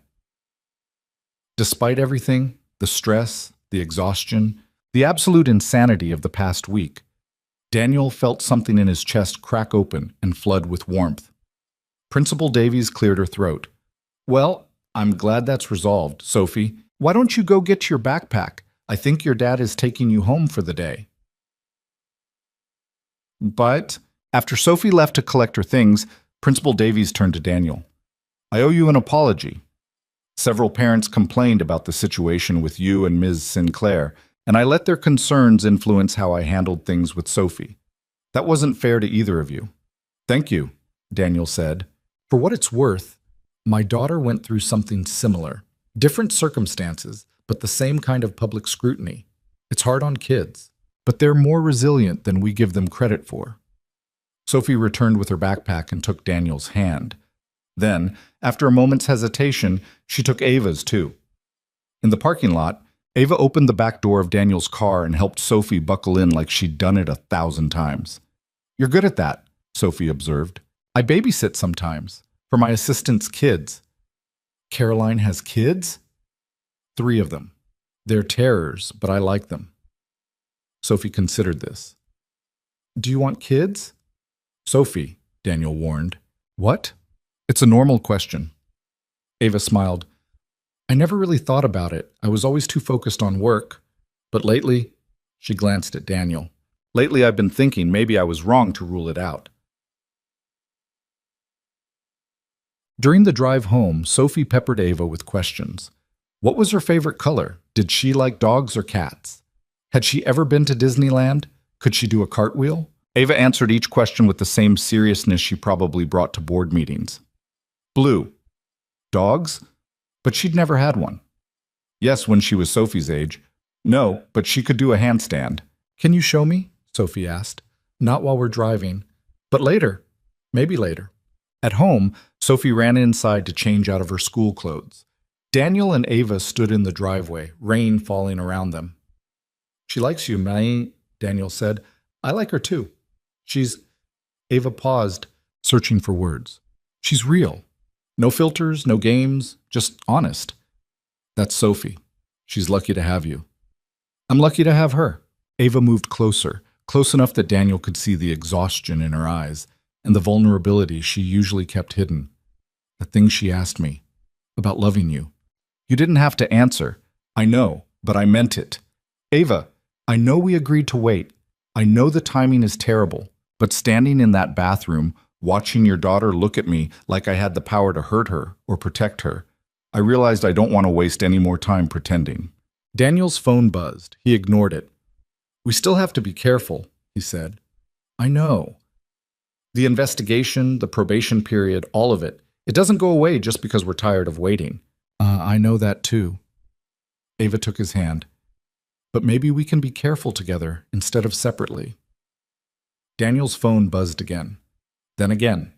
He pulled it out and saw multiple texts from Marcus, each more urgent than the last. Turn on the news now.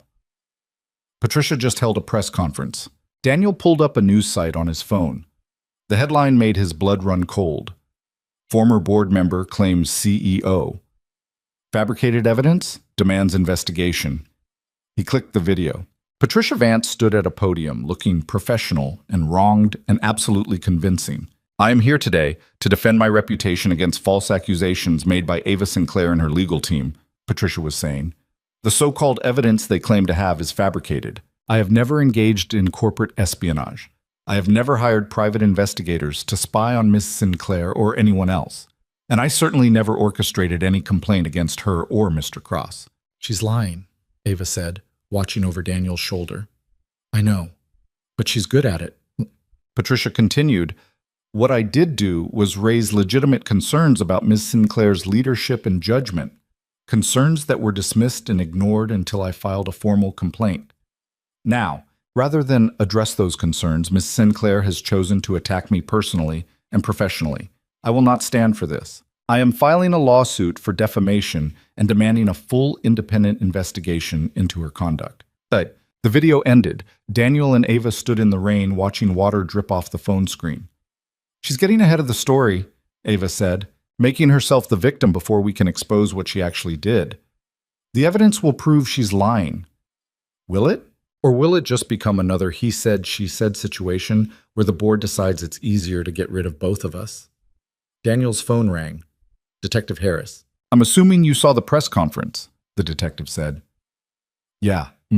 We're accelerating the investigation, but I need you both to not engage publicly. Don't respond to her accusations. Don't release any information. Don't give her any ammunition. For how long? As long as it takes. After Harris hung up, Daniel looked at Ava. She was staring at the house, at the modest single story with the small yard and the minivan in the driveway. This is my life, he said. Sophie's school plays and PTA meetings and grocery shopping and bills. It's not glamorous or exciting or anything like your world. I know. And if you're with me, you're signing up for all of it. The messy parts, the boring parts, the parts where my daughter asks you uncomfortable questions and your company's reputation gets dragged through the mud because of me. Ava turned to face him fully. Do you think I don't know that?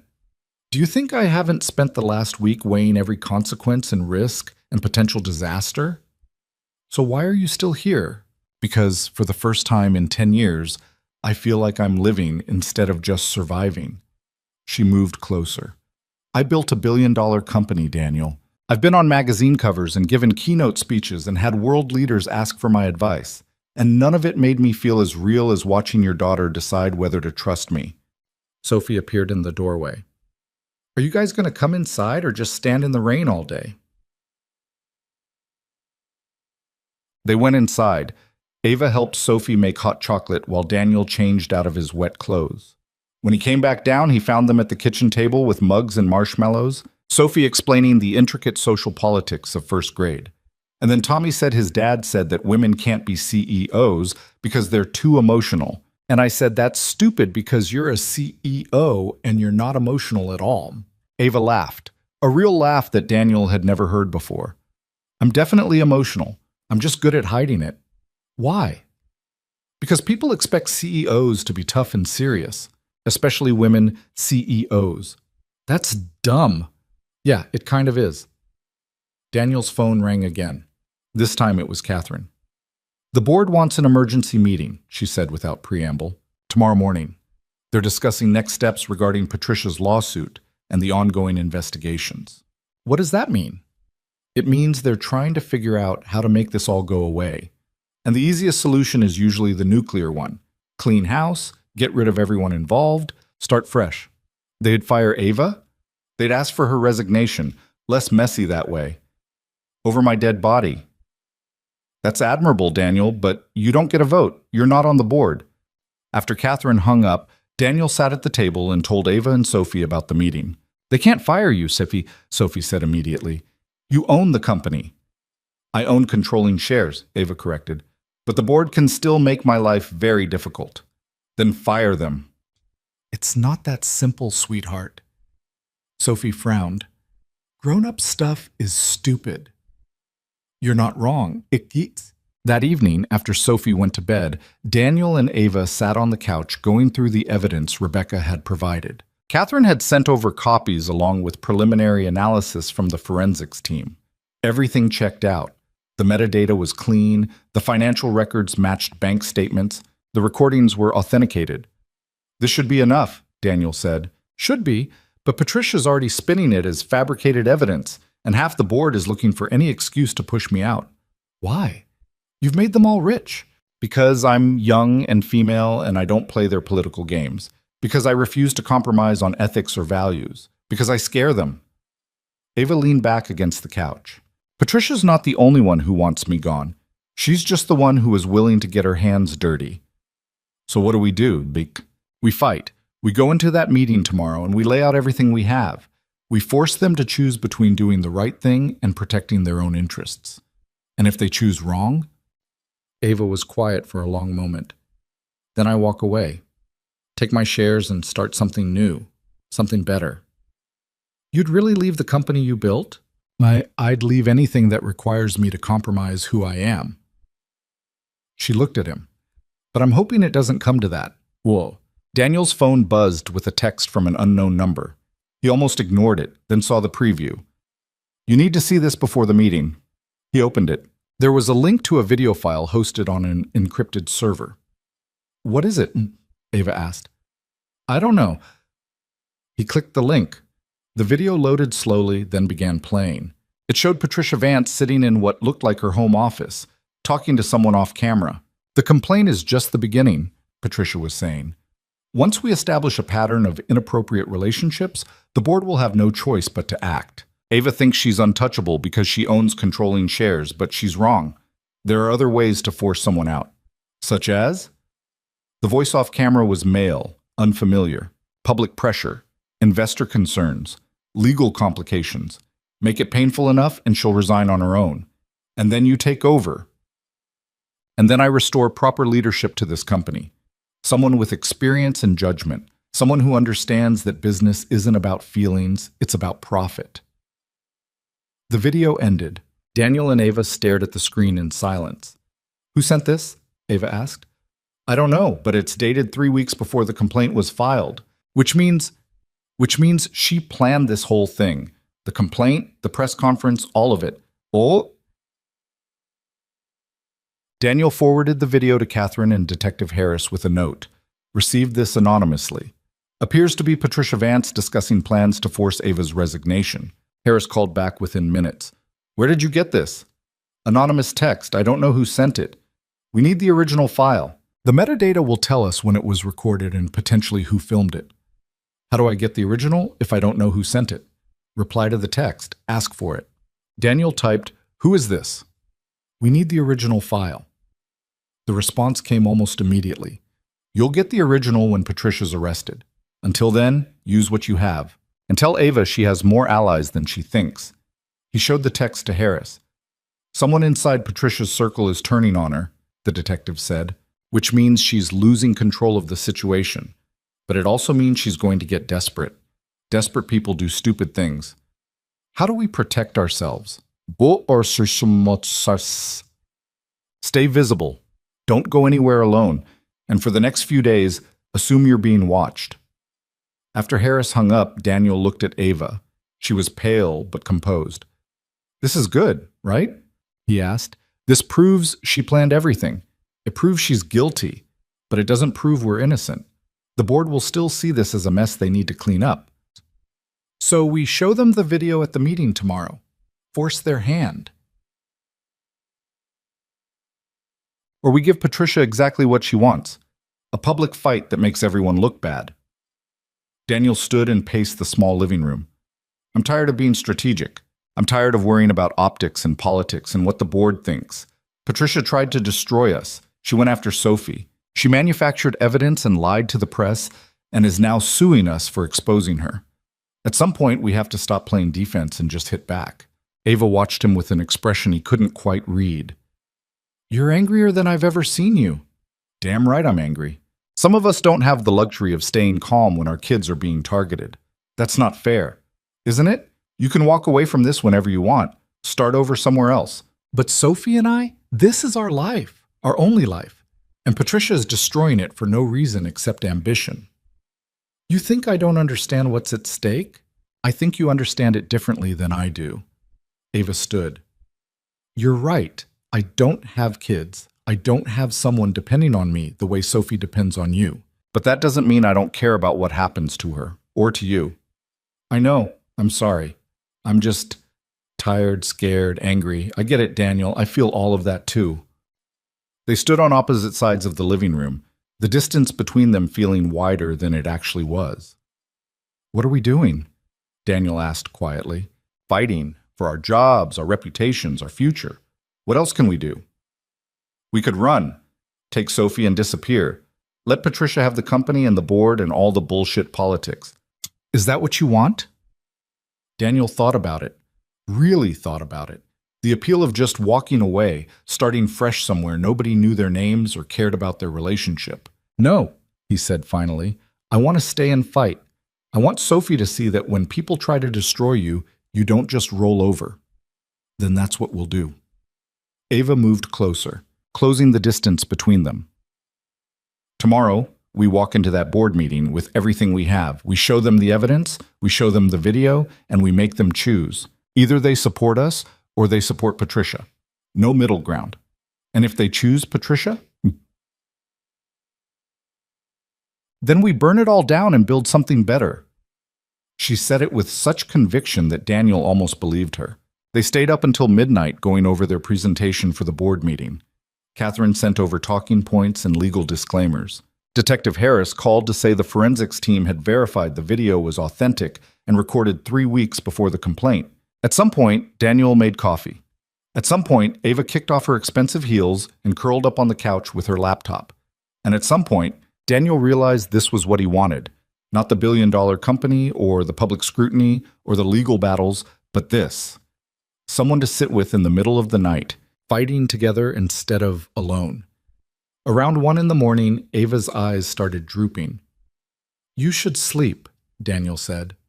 So should you. Ils sont. Guest room is upstairs, second door on the left. I should probably go home. You're exhausted, and it's late. Just stay. Ava looked at him for a long moment. You sure? Positive. She followed him upstairs.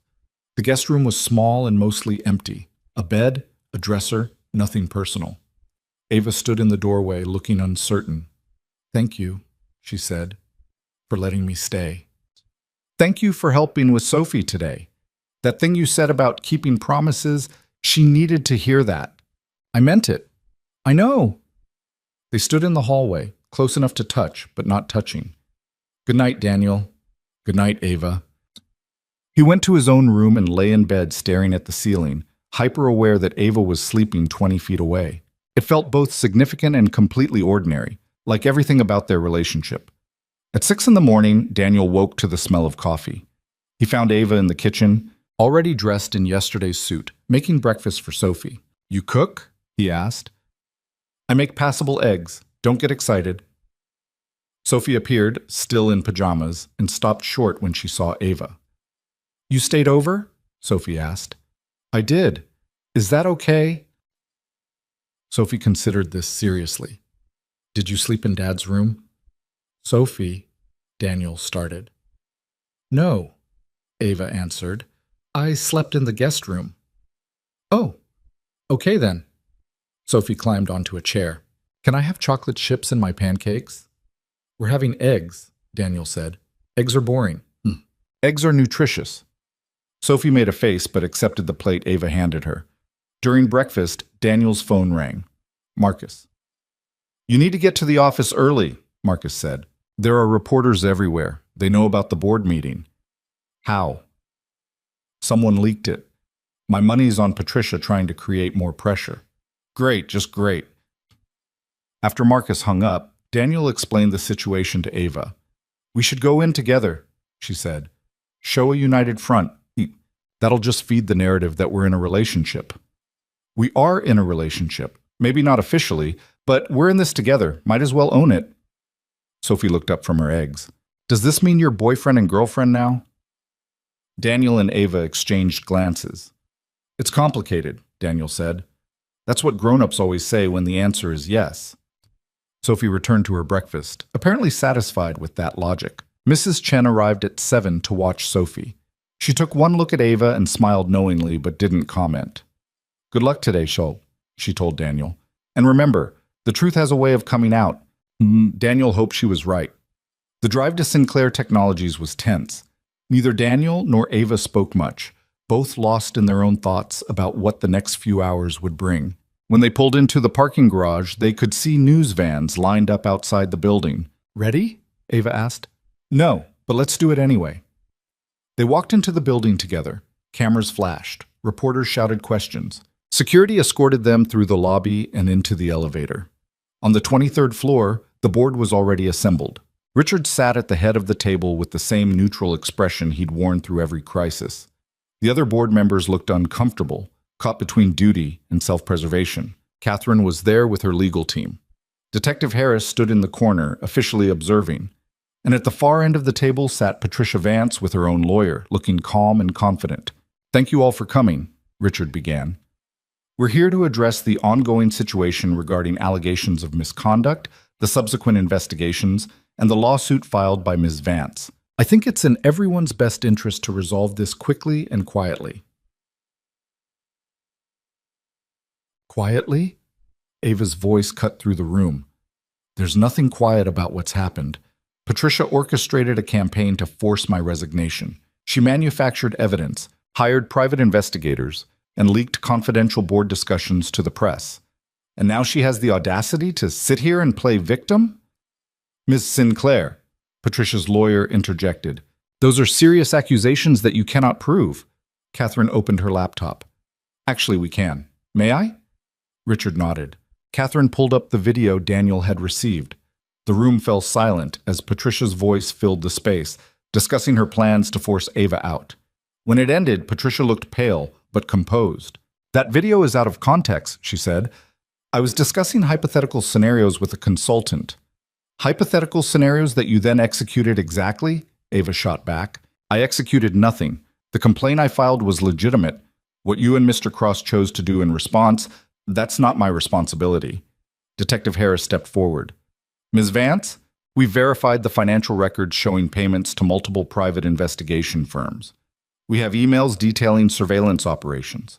And we have testimony from a former employee confirming your involvement. This goes well beyond a hypothetical discussion. Patricia's lawyer whispered something in her ear. She shook her head. I want immunity, Patricia said suddenly. The room went silent. Immunity from what? Richard asked. From prosecution, in exchange for providing information about others who were involved. Others? Ava's voice was dangerous. Who else was involved, Patricia? Patricia looked directly at Richard. Ask your chairman. Ask him who provided the funding for the private investigators. Ask him who helped craft the complaint. Ask him who stood to benefit if you were forced out. Every eye in the room turned to Richard. His expression didn't change. That's absurd, shit. Is it? Patricia pulled out her phone and brought up an email. Shall I read the messages you sent me? The ones where you said Ava was becoming a liability? That she was too young and too reckless to lead the company through the next phase? That's taken out of context. Then let's provide the full context. Show them every email, every meeting where you discussed ways to undermine her authority, every conversation where you plotted to replace her with someone more, what was the word you used? Malleable. The boardroom erupted. Daniel sat back and watched the carefully constructed facade crumble. Detective Harris stepped forward again. Mr. Richard, I'm going to need you to come with me. We have some questions about your involvement in these matters. Richard stood slowly, his composure finally cracking. This is a witch hunt. This is an investigation into corporate conspiracy and fraud, Harris corrected. You have the right to an attorney. As Harris led Richard from the room, Patricia's lawyer leaned over and whispered urgently in her ear. She shook her head again.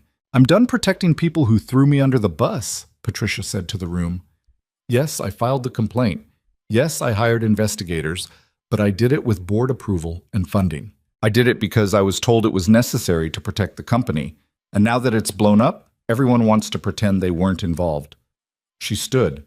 My lawyer will be in touch regarding immunity negotiations. Until then, I have nothing further to say.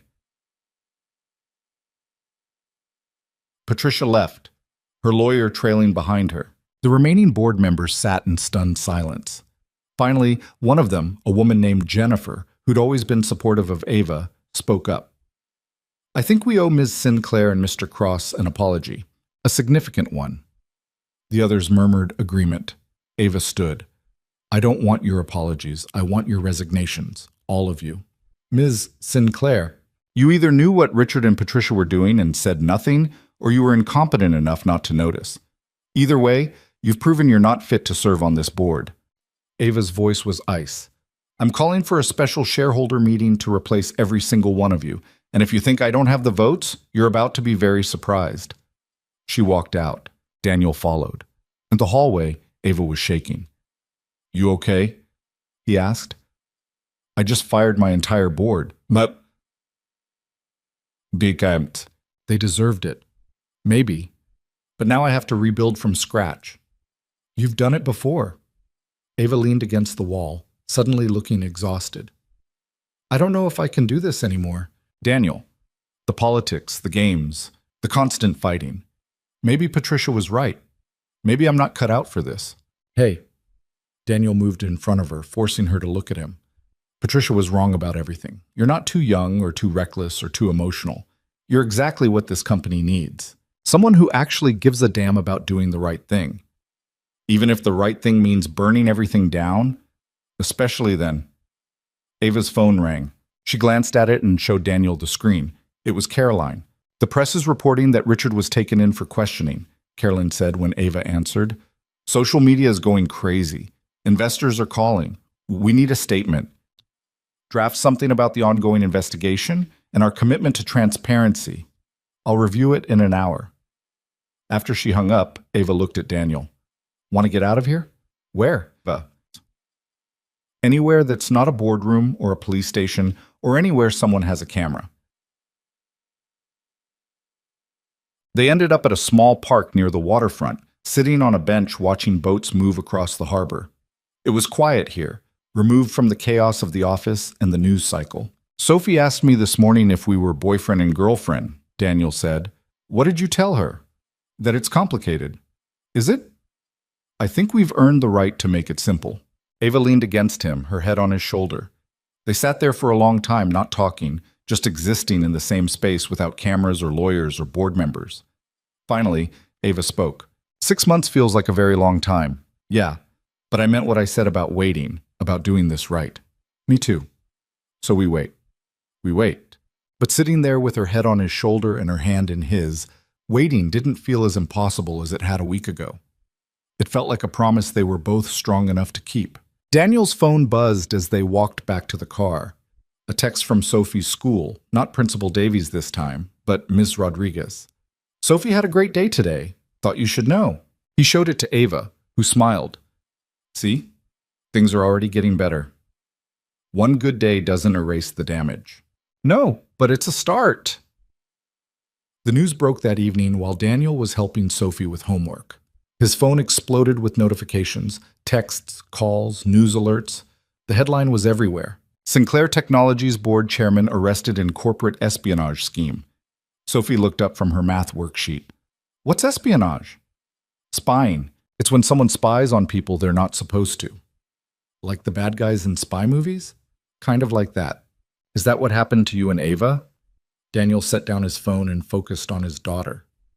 Yeah, some people at Ava's company were spying on us and making up stories to get her in trouble. But you caught them? We did.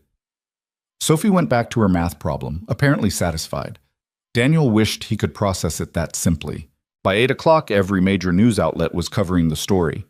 Richard's arrest, Patricia's immunity deal, the revelation that multiple board members had been involved in the conspiracy to oust Ava. The narrative had shifted from CEO in inappropriate relationship to female executive targeted by corrupt board.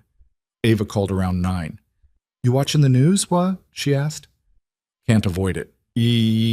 Catherine says we should make a statement. Something about being vindicated and committed to moving forward. Sounds very corporate. It is. But it's what we need right now. She paused. How's Sophie handling all this? She thinks it's like a spy movie, which is probably healthier than understanding the actual implications. Smart kid. She gets it from her dad, Daniel said, then immediately felt stupid for the joke. But Ava laughed. That real laugh he'd heard in his kitchen. I'm going to remember you said that. After they hung up, Daniel went upstairs to check on Sophie. She was already asleep, her stuffed elephant tucked under one arm.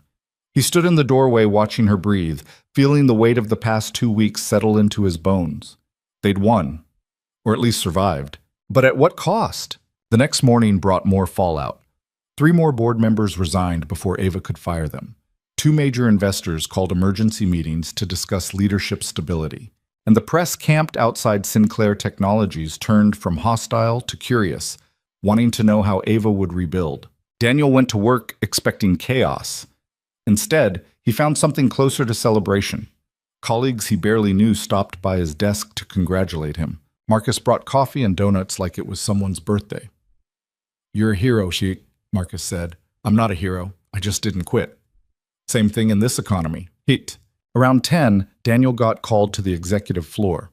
Not by Ava, by Caroline, who explained that several department heads wanted to meet with him about restructuring efforts now that half the board was gone. Why would they want to meet with me? Daniel asked. Because you're one of the few people Ava trusts, and right now, trust is worth more than experience. The meeting was surreal.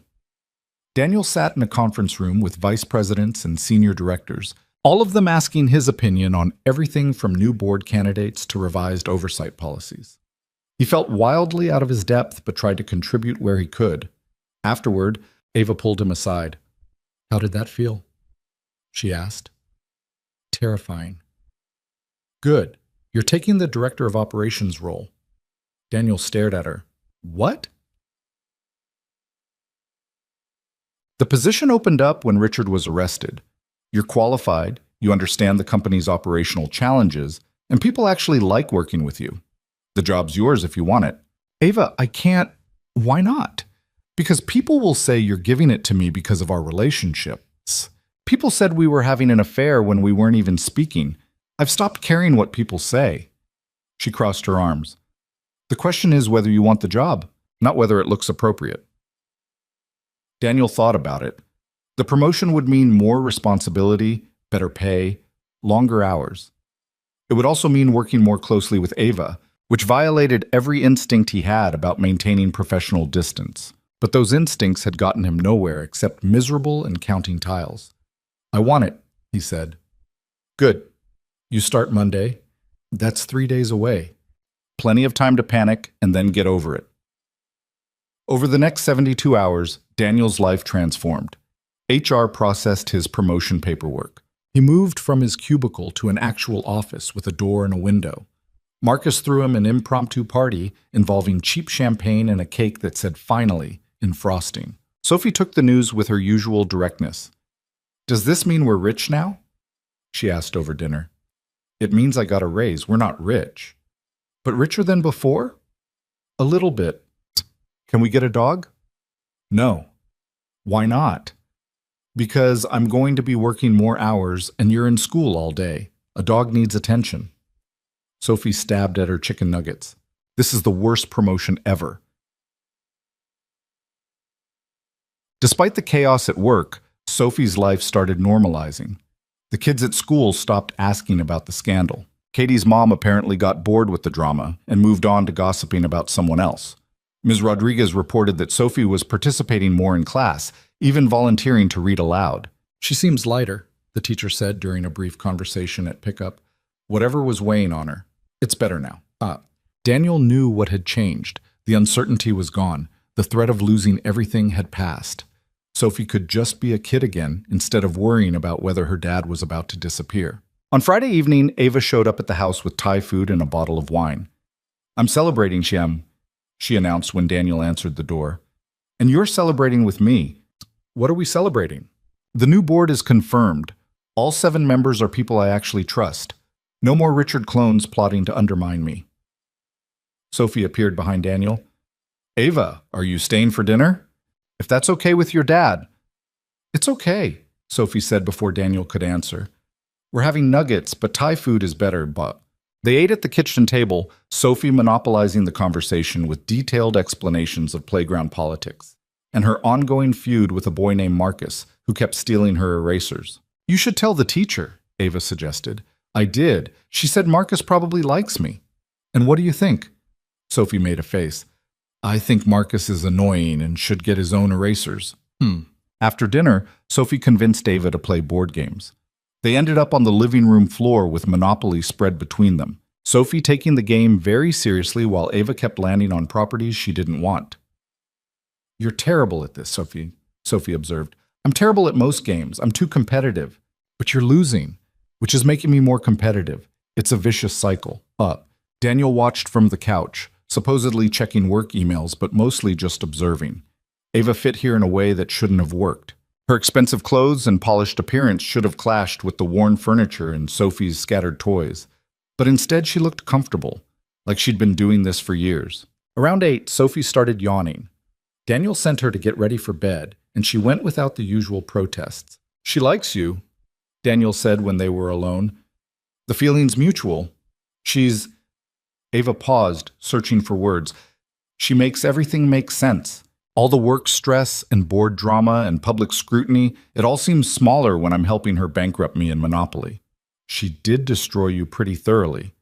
I let her win. She did destroy you. Sure you did. Ava threw a Monopoly hotel at him. He caught it and smiled. They sat in comfortable silence for a moment, the kind that only happened between people who'd been through hell together and survived. Can I ask you something? Ava said. Always. That first day, when you confessed you'd been avoiding me, what made you finally tell the truth? Daniel thought back to that moment in her office, the fear and frustration and desperate need to just stop pretending. You asked me directly, and I was tired of lying. It's that simple? Most things are simpler than we make them. We just complicate them because simple feels dangerous. Ava moved from the floor to the couch, sitting close enough that their shoulders touched. I spent my whole life making things complicated, building walls and strategies and backup plans. And then you walked into my office and said you fell for me. And every complicated thing I'd constructed just collapsed. Good collapsed or bad collapsed? Terrifying collapsed, but also freeing. Sophie's voice called from upstairs. Dad, I need you to check for monsters. Daniel stood. That's my cue. Does she really think there are monsters? No, but she likes the ritual of me checking. Makes her feel safe. That's sweet. Upstairs, Daniel went through the familiar routine, looking under the bed, checking the closet, confirming that the window was locked and nothing scary could get in. Sophie watched with sleepy eyes, already half gone. Is Ava still here? She asked. Yeah. It's real got eat. Good. I like when she's here. Me too, baby. Dad? Yeah? If you marry Ava, does that mean she's my mom? The question caught him completely off guard. Whoa. Nobody said anything about marriage. But if you did, would she be? She'd be your stepmom. Your mom will always be your mom, even if she's not around. Sophie considered this. I think I'd like having a stepmom, especially if it's Ava.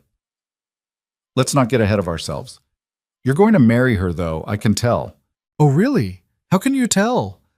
Because you look at her the way princes look at princesses in movies, like she's magic or something. Daniel kissed her forehead. When did you get so smart? I've always been smart. You just noticed. Back downstairs, Ava was cleaning up the Monopoly game.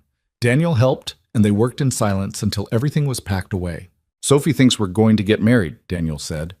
Ava froze mid-reach for a stray game piece.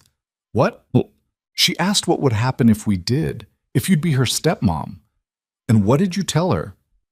That nobody's talking about marriage, that we're taking things slow. Good, because that would be... Ava stopped. Would be what?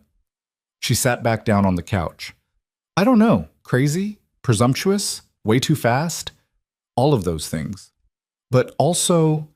She looked at him. Not completely impossible? Daniel's heart did something complicated in his chest. Not completely impossible. I've never thought about marriage, never saw the point. My parents died young, and I built a company instead of a life, and marriage seemed like something other people did. And now? Now I'm sitting in your living room playing board games with your daughter and thinking maybe I had it wrong. Daniel sat next to her, their hands almost touching on the couch cushion between them. We still have 5 months on the waiting period, he said. I know. And a lot can happen in 5 months, us. I know that too.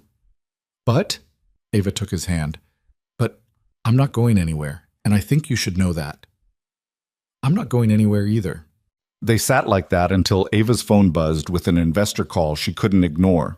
She left with a promise to see him Monday at work, and Daniel stood at the door, watching her car disappear down the street. The weekend passed quietly.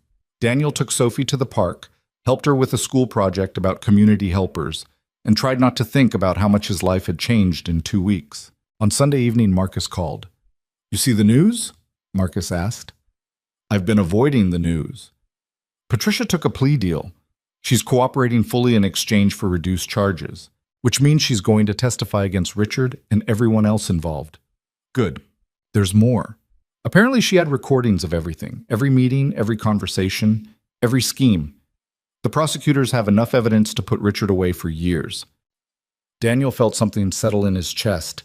Not quite relief, but close. It's really over then. The legal part, yeah. The gossip and speculation? That'll take longer to die down, but the actual threat is gone. On Monday, Daniel started his first day as director of operations. His new office was on the same floor as Ava's, close enough that people would definitely notice, but far enough that they couldn't be accused of inappropriate proximity. Caroline stopped by mid-morning with coffee and a knowing smile. Congratulations on the promotion, she said. Thanks. Fair warning, everyone's going to be watching how you and Ava interact, looking for evidence that the relationship influenced the decision. There is no relationship, technically, but everyone knows you're in love with her, and she's in love with you, so just be aware that your professional interactions are going to be scrutinized. After Caroline left, Daniel pulled up his email and found 53 messages that needed responses. He spent the next 3 hours in meetings about operational efficiency and resource allocation and budget projections. It was exhausting and challenging and exactly what he needed. Around 2, Ava stopped by his office. How's the first day? She asked. Overwhelming. Good. That means you're doing it right. She closed the door. I'm scheduling weekly one-on-ones with all department heads. Yours is Thursday at 3.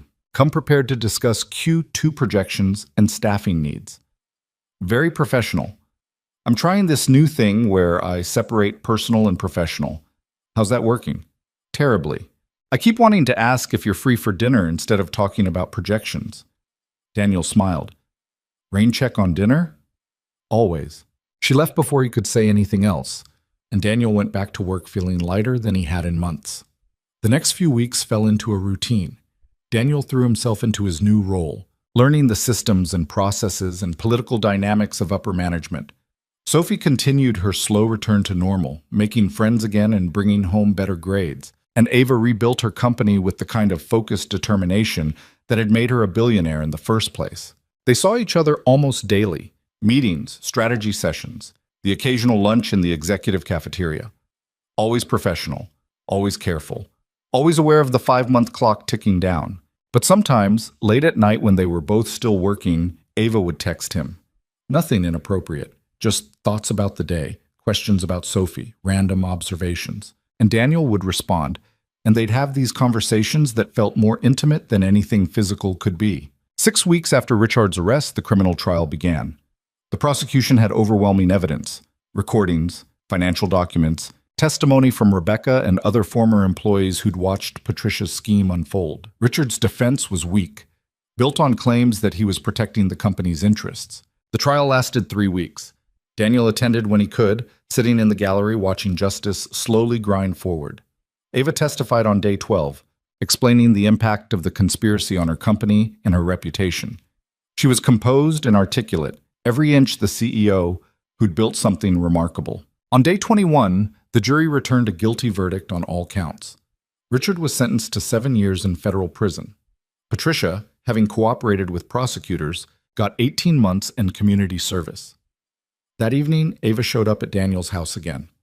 "It's over," she said when he opened the door. "Yeah, really over. No more investigations, no more trials, no more waiting for the other shoe to drop." Sophie appeared. "Are we celebrating?" "We should be," Ava said, "but I'm too tired to celebrate." "Then let's just have dinner. Dad made lasagna."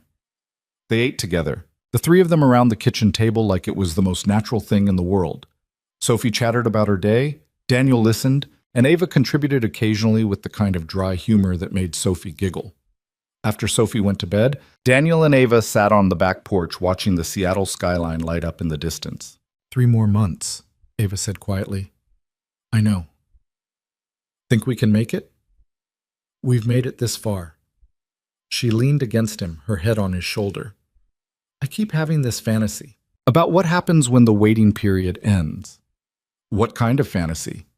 The boring kind, where we go on an actual date, dinner and a movie maybe. Or a walk through Pike's Place without looking over our shoulders.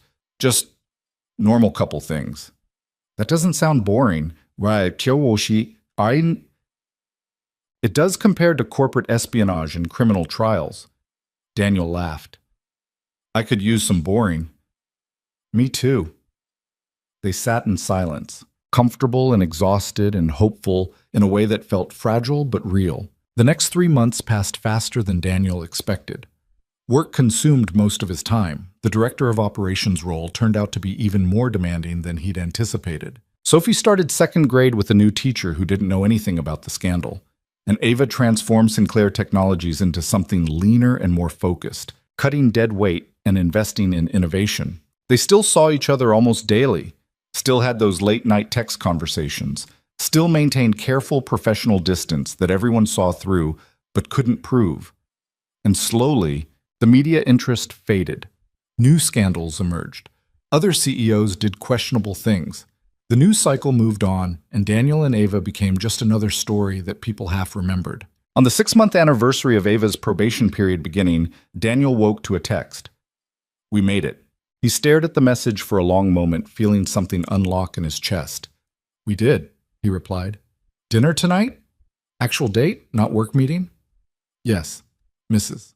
Chen agreed to watch Sophie with the kind of enthusiasm that suggested she'd been waiting for this moment.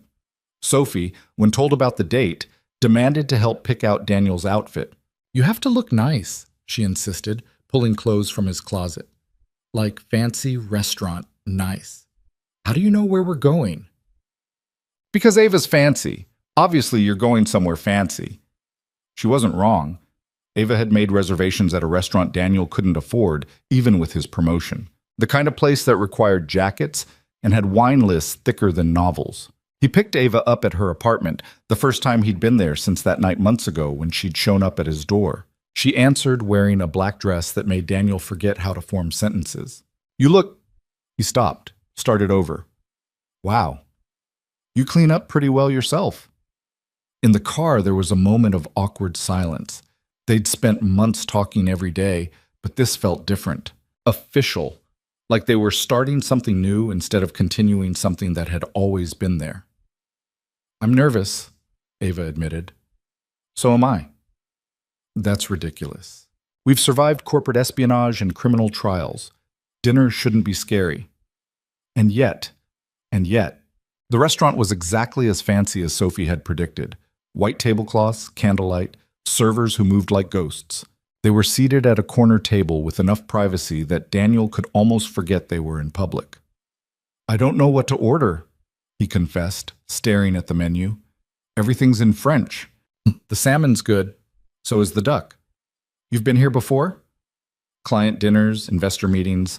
Never on an actual date, though. So they ordered salmon for Daniel, duck for Ava, wine they both pretended to know more about than they did. And then they sat across from each other with nothing to hide behind anymore. This is weird, right? Daniel asked. We know everything about each other, but also nothing at the same time. I know your daughter's middle name is Rose. I know you take your coffee black. I know you count tiles when you're anxious. You notice that. I notice everything about you, Ian. Daniel reached across the table and took her hand. I know you're terrified of failure. I know you work 16-hour days because stopping means thinking. I know you're brilliant and driven and you care about things that matter. That's not everything. No, but it's enough. The food arrived and they ate slowly, talking about everything except work. Ava told stories about growing up with parents who ran a tech startup from their garage. Daniel talked about Sophie's mother, about the divorce and the aftermath, and learning to be a single parent. Do you regret it? Ava asked. The marriage? No, it gave me Sophie. Everything else, the pain, the failure, the starting over, it was worth it for her. That's beautiful. It's true. They lingered over dessert, chocolate, something that neither of them needed but both wanted. The restaurant slowly emptied around them until they were the last table remaining. We should probably go, Daniel said reluctantly. Probably. But neither of them moved. Finally, Ava stood. Walk with me? They left the restaurant and wandered through downtown Seattle, past closed shops and late-night cafes and people heading home from bars. The city felt different at night, quieter, more intimate. I want to show you something, Ava said. She led him to a building Daniel didn't recognize, used her key card to get in, took him up an elevator to the 15th floor. Where are we? My first office. Before Sinclair Technologies got big, before the billion-dollar valuations and board meetings. This was where it started. She unlocked a door and flipped on the lights. The space was small, maybe 1,000 square feet, with exposed brick and old wooden floors. Completely empty except for a desk and chair in the corner. I kept the lease, Ava explained. Even after we moved to the new building, it felt wrong to let it go. Why are we here? She moved to the window overlooking the city, because I wanted you to see where I came from, before all the complications and expectations and public scrutiny, when it was just me and an idea and a lot of determination. Daniel joined her at the window. You miss it, the simplicity.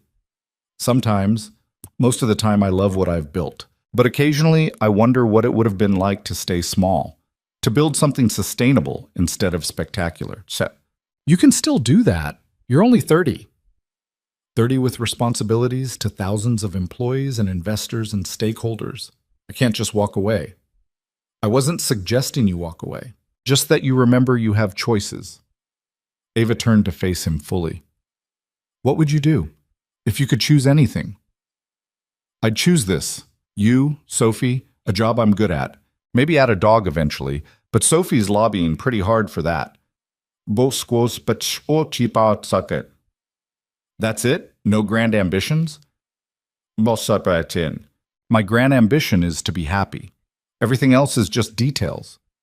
Ava kissed him then, not the careful, tentative kiss of people still figuring each other out, but the kind that came from months of waiting and wanting and finally being allowed.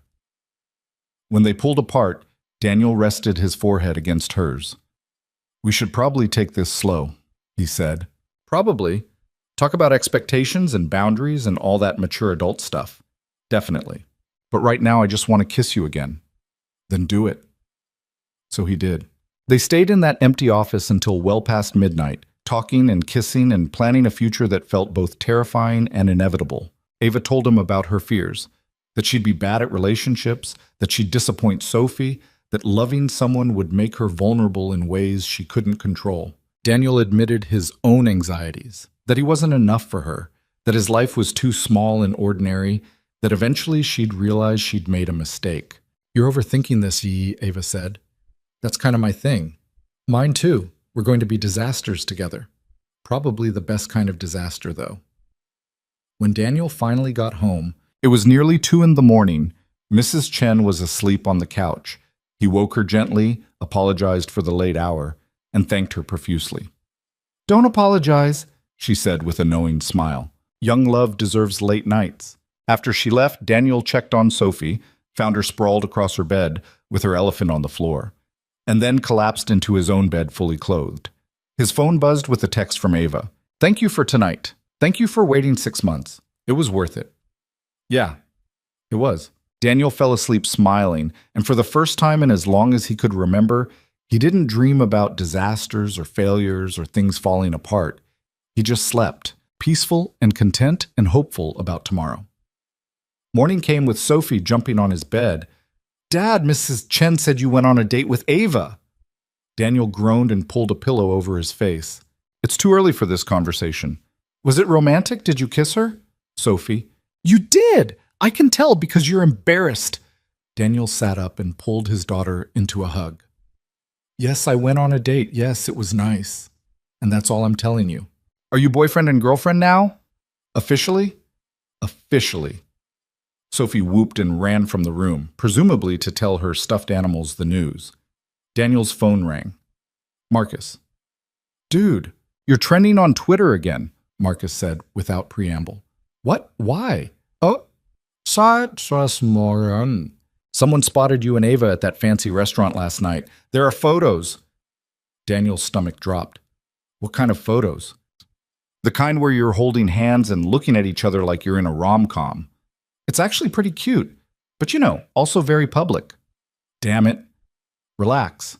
The response is mostly positive. People are calling you relationship goals. There's already fan fiction." "There's what?" "Welcome to being a public figure. It's weird and invasive, and you get used to it eventually." After Marcus hung up, Daniel pulled up Twitter and immediately regretted it. The photos were everywhere. Him and Ava at dinner, walking through the city, standing in front of that building. Someone had even captured the moment right before they kissed, though thankfully not the actual kiss. The comments ranged from supportive to creepy to weirdly invested in their relationship. Daniel scrolled until he felt sick, then put his phone down and went to make breakfast. Ava called while he was burning toast. "You saw?" she asked. "Yeah. I'm sorry, I should have been more careful about where we went. You shouldn't have to hide." "No, but apparently privacy isn't an option anymore." "Does this bother you? The attention?" "Masakim." Ava was quiet for a moment. "A year ago, it would have terrified me. The idea of people dissecting my personal life, making assumptions, creating narratives. But now, I'm just tired of caring what strangers think." "So we ignore it?" "We ignore it." But ignoring it turned out to be harder than either of them expected. The photos led to articles. The articles led to interviews requests. And suddenly everyone wanted to know about the CEO and her director of operations who'd fallen in love during a corporate scandal. Catherine called with advice. Don't engage, don't comment, let the story die naturally. But the story didn't want to die. It evolved instead, becoming less about scandal and more about the romance. Think pieces appeared about workplace relationships and power dynamics. Bloggers analyzed their body language. Someone made a TikTok compilation of their cutest moments using security footage and public appearances. It was invasive and surreal and completely overwhelming. Through it all, Sophie remained blissfully unaware of the larger media circus. Her concerns were much more immediate. "When is Ava coming over again?" she asked one evening. "This weekend, probably. Can we go to the zoo?" "You want Ava to come to the zoo with us?" "Yeah, she said she's never been to the Woodland Park Zoo." "That's weird, right? Everyone's been to the zoo." "Yay." So Saturday found them at the zoo, the three of them wandering past elephants and lions, while Sophie provided detailed commentary on every animal's personality and habits. "That giraffe is named Steve," Sophie announced with absolute certainty. "He's shy but friendly once you get to know him." "How do you know his name?" Ava asked. "I just do. Animals tell me things." "That's a useful skill." "Oh. Token." They stopped for ice cream despite the Seattle chill. Sophie got chocolate, Daniel got vanilla, and Ava got something elaborate with caramel and nuts. "You have ice cream on your nose?" "Well," Daniel told Ava. She wiped at it and missed. He reached over and got it himself, his thumb brushing her cheek. Sophie watched with the intensity of a scientist observing a phenomenon. "You guys are gross." "We're sweet," Ava corrected. "Grossly sweet, eh?" They spent 4 hours at the zoo. By the end, Sophie had adopted at least 7 animals she wanted to take home. Ava had learned more about penguins than she ever thought she'd need to know. And Daniel had taken approximately 50 photos of his 2 favorite people making faces at the otter exhibit. On the way home, Sophie fell asleep in the back seat. Daniel looked in the rearview mirror at her peaceful face, then over at Ava in the passenger seat. "This is good." he said quietly. Yeah? Yeah, this is exactly what I wanted. Zoo trips and sleeping children. Family. People who care about each other showing up. The simple stuff that actually matters. Ava reached over and took his hand. I never thought I'd want this, the domestic thing. But now that I have it, I don't want to let it go. Then don't. It's that simple? It can be, if we let it. That night, after Sophie was in bed and Ava was getting ready to leave, Daniel stopped her at the door. Stay, he said. Daniel, not like that. Just stay. Have breakfast with us tomorrow. See what mornings look like here. The chaos and the burned toast and Sophie refusing to wear matching socks. Ava studied his face. You're sure? I'm sure. So she stayed, slept in the guest room again, but woke up to the smell of coffee and Sophie's laughter. Joined them for pancakes and witnessed Sophie's elaborate explanation for why purple and orange socks absolutely matched, despite all evidence to the contrary. It was messy and imperfect and exactly right. The next 6 weeks unfolded with a rhythm that felt both brand new and comfortably worn in. Ava started spending more nights at Daniel's house, always in the guest room, but increasingly part of the morning routine. She learned that Sophie needed exactly 7 minutes of warning before transitioning between activities, or she'd melt down. That Daniel was useless before his second cup of coffee. That Tuesday nights were for tacos, and nobody deviated from that rule. And Sophie, for her part, started treating Ava less like a visiting dignitary and more like a permanent fixture. She'd drag Ava into her homework struggles, demand help braiding her hair even though Ava was terrible at it, and casually mention, when you live here, as if it were already decided. Sophie thinks you're moving in, Daniel said one evening after she'd gone to bed. They were on the back porch again, their spot now, sharing a blanket against the October chill. I know, Ava said. She told me her plan. Apparently I get the guest room until you guys get married, then I upgrade to your room and she gets the guest room for sleepovers. She's got it all figured out. She does. Question is whether we do. Daniel pulled the blanket tighter around them. I know what I want. I'm just not sure how to get there without screwing it up. What do you want? This. You here. Sophie happy. Work that doesn't make me miserable. Maybe that dog she keeps lobbying for. He paused. And eventually, yeah, I want you to move in. And after that, if we're both still crazy enough, maybe the rest of it. The rest of it being marriage? The rest of it being whatever we decide it looks like. I'm not good at traditional. My first marriage proved that. Ava was quiet for a moment. I've been thinking about that, about what it would mean to blend our lives together. You have Sophie and routines and a whole world built around being her dad. I have a company and 16-hour days and employees depending on me. How do we make that work without someone resenting someone else? Honestly, I don't know. But I know we won't figure it out by overthinking it from a distance. So, what are you suggesting? Move in. Not next week or next month, but soon. Let's see what the reality looks like instead of the theory. What about Sophie? What if it doesn't work and she gets hurt? Daniel turned to face her fully. Sophie's already attached to you. Moving in or not moving in doesn't change that. And yeah, if things fall apart, it'll hurt her. It'll hurt all of us. But I'm willing to risk it if you are. Ava leaned her head against his shoulder. You make it sound simple. Because it is. We're just scared, so we're making it complicated. You're probably right. I'm definitely right. Sophie said so. That weekend, Ava brought up the subject with Sophie directly. They were making cookies, a chaotic endeavor involving too much flour and chocolate chips disappearing before they made it into the dough. Sophie, can I ask you something serious? Well, Ava said. Sophie looked up, her face smudged with flour. Okay, Shaw, how would you feel if I moved in here, like lived here all the time instead of just visiting? Sophie's face lit up. Really? You'd really move in? Maybe, if you're okay with it. I'm super okay with it. Does this mean you're going to marry my dad? Eventually, probably. But moving in comes first. Sophie threw her arms around Ava's waist, getting flour all over both of them. This is the best day ever. We haven't even finished the cookies yet. I don't care about cookies. You're staying. Over Sophie's head, Ava caught Daniel's eye.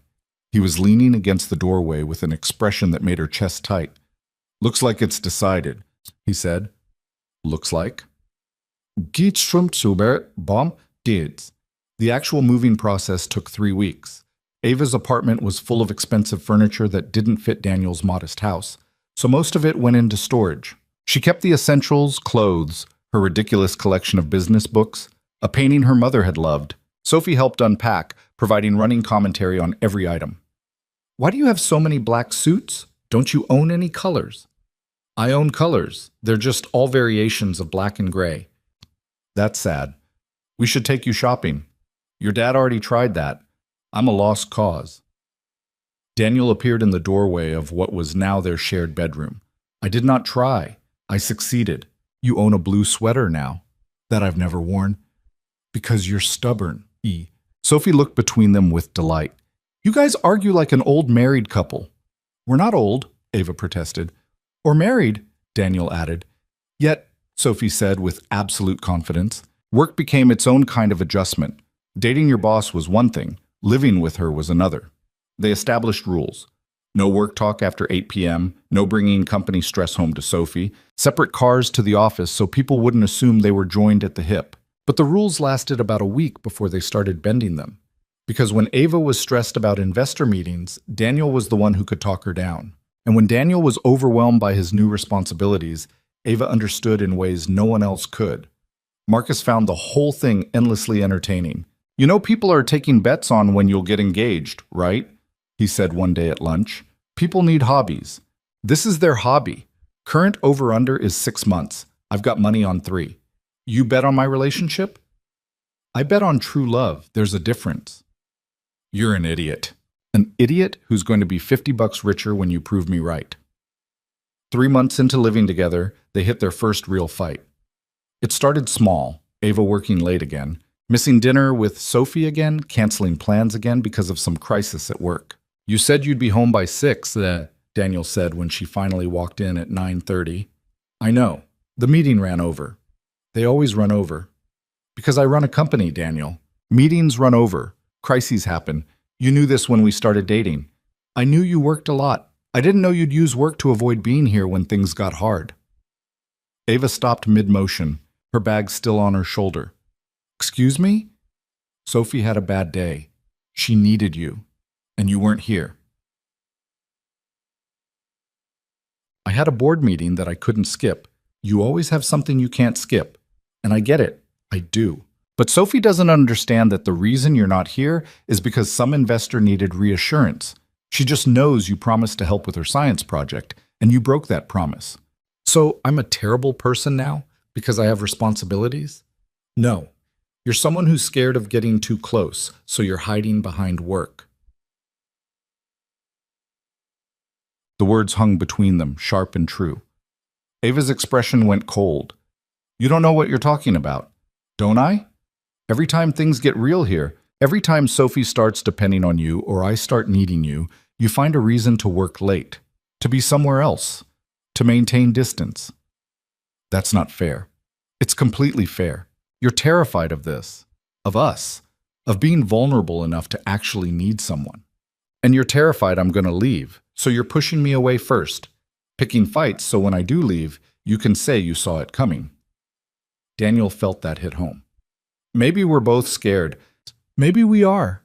They stood in the kitchen, the space between them feeling wider than the few feet of tile. I don't know how to do this, Ava said finally, her voice quieter.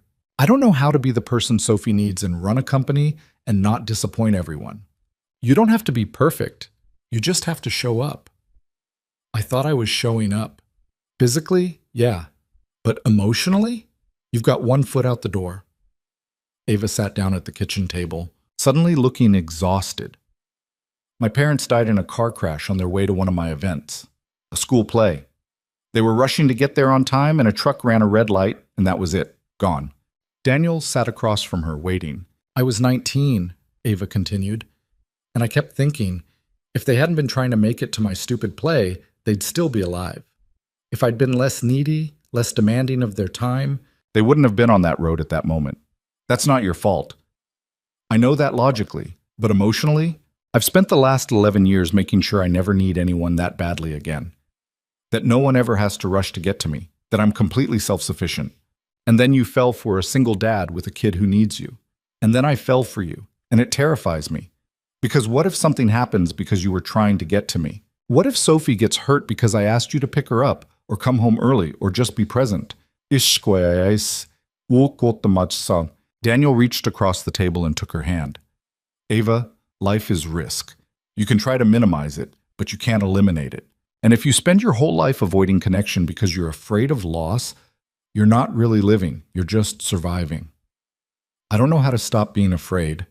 You don't have to stop being afraid, you just have to do it anyway. They sat in silence for a while, hands linked across the table. I'm sorry, Ava said finally, for missing dinner, for breaking my promise to Sophie, for using work as an escape. I'm sorry for accusing you of not caring. I know you care. I just need you to show it. I'll try. I can't promise I'll be perfect at it. I don't want perfect. I just want real. Ava stood and moved around the table. Daniel pulled her into his lap, and she wrapped her arms around his neck. I love you, she said. I don't think I've actually said that yet, but I do. I love you and Sophie and this messy, complicated life we're building. I love you too. Even when you're working late and driving me crazy. Especially then? Especially then. They went upstairs together and found Sophie still awake, reading under her covers with a flashlight. You're supposed to be asleep, Daniel said. I was worried about Ava. Did she come home? Ava sat on the edge of Sophie's bed. I'm here and I'm sorry I missed our science project time. It's okay. Dad helped me, but he's bad at volcanoes. I made it work, Daniel protested. It exploded wrong. There's no wrong way for a volcano to explode. Yes, there is. Ava, will you help me fix it tomorrow? I'll be here at 6. We'll fix it together. Sophie hugged her, and Ava held on maybe a little longer than necessary. After Sophie was asleep, Daniel and Ava lay in bed, not touching, both staring at the ceiling. That was our first real fight, Daniel said. Yeah. We didn't do too badly. We're still together. That seems like a win. Low bar, but I'll take it. Ava rolled over to face him. I meant what I said about trying. I know I'm not good at the domestic thing, but I want to be. For Sophie. For you. For us.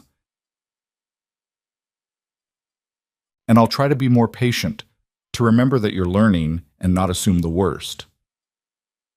Deal. They fell asleep like that, facing each other in the dark.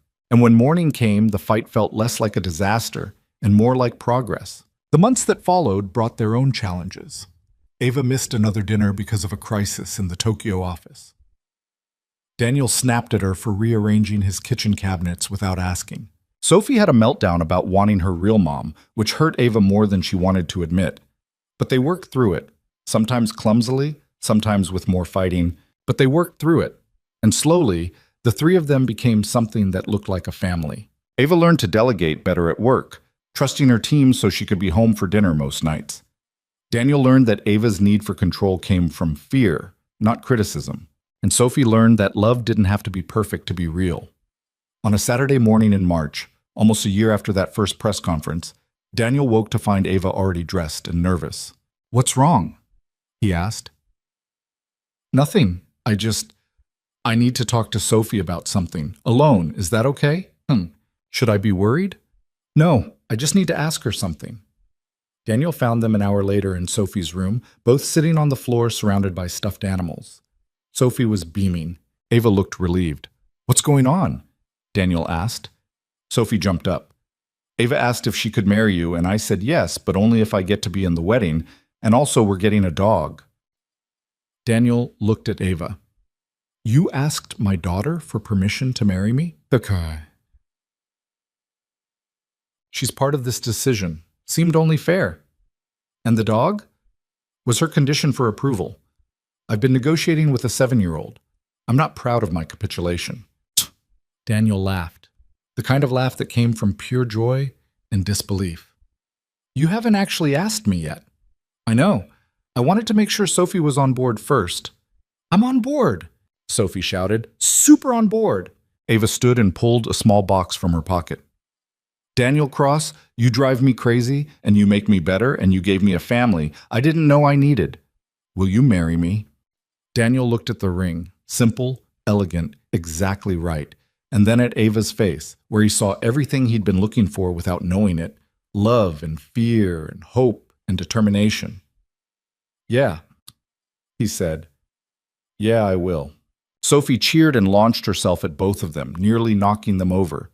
They stood in her small bedroom, the three of them wrapped in an awkward group hug. And Daniel thought about how far they'd come from that day in Ava's office when he'd finally stopped counting tiles. The engagement made headlines again, but this time they were ready for it. Catherine helped them draft a statement that was warm but boundaried. The company released congratulations through official channels. And the media, having exhausted every possible angle on their relationship, mostly moved on to other stories. They got married 4 months later in a small ceremony at the courthouse with Marcus and Caroline as witnesses and Sophie as the very serious ring bearer. No fancy venue, no magazine coverage, just the people who mattered most. Afterward, they had dinner at the same Thai restaurant where Ava had shown up that night with wine and celebration. Sophie wore her flower girl dress and got pad Thai sauce all over it. Ava laughed until she cried. And Daniel looked around the table at his family, the one he'd built by choice and chance and stubborn refusal to give up, and felt complete. The dog came 2 weeks later, a rescue mutt named Charlie who was part lab, part something else, and entirely chaos. He chewed Sophie's homework, knocked over Ava's coffee, and slept on Daniel's feet every night. "This was a terrible idea," Ava said, watching Charlie destroy his third toy of the week. "You agreed to it," Sophie pointed out. "Under duress. You blackmailed me." "I negotiated. That's what you call it when you do it." Daniel picked up the destroyed toy and tossed it in the trash. "She's got you there." "Whose side are you on?" "Well, the side that gets to say I told you so when you inevitably fall in love with this dog." It took exactly 3 days for Ava to start sneaking Charlie treats under the table. Work continued to be demanding, but they found a rhythm. Ava brought in a COO to handle day-to-day operations, freeing her up to focus on strategy and actually leaving the office before dark. Daniel built a team he trusted, learning to delegate instead of trying to do everything himself. And on nights when they both had to work late, Mrs. Chen stayed with Sophie, creating a safety net that made the juggling possible. 6 months after the wedding, Ava came home early with news. "I sold the company," she announced. Daniel nearly dropped the pot he was washing. "You what?" "Sold it to a consortium of investors who appreciate what we've built and want to maintain the culture. I'll stay on as an advisor, but I'm stepping down as CEO." "Why?" Ava sat at the kitchen table. "Because I've spent the last year trying to be a wife and a mother and run a billion-dollar company, and I'm exhausted. And because I realized that what I loved about building Sinclair Technologies was the building part. It's built now. It runs without me, and I want to do something new."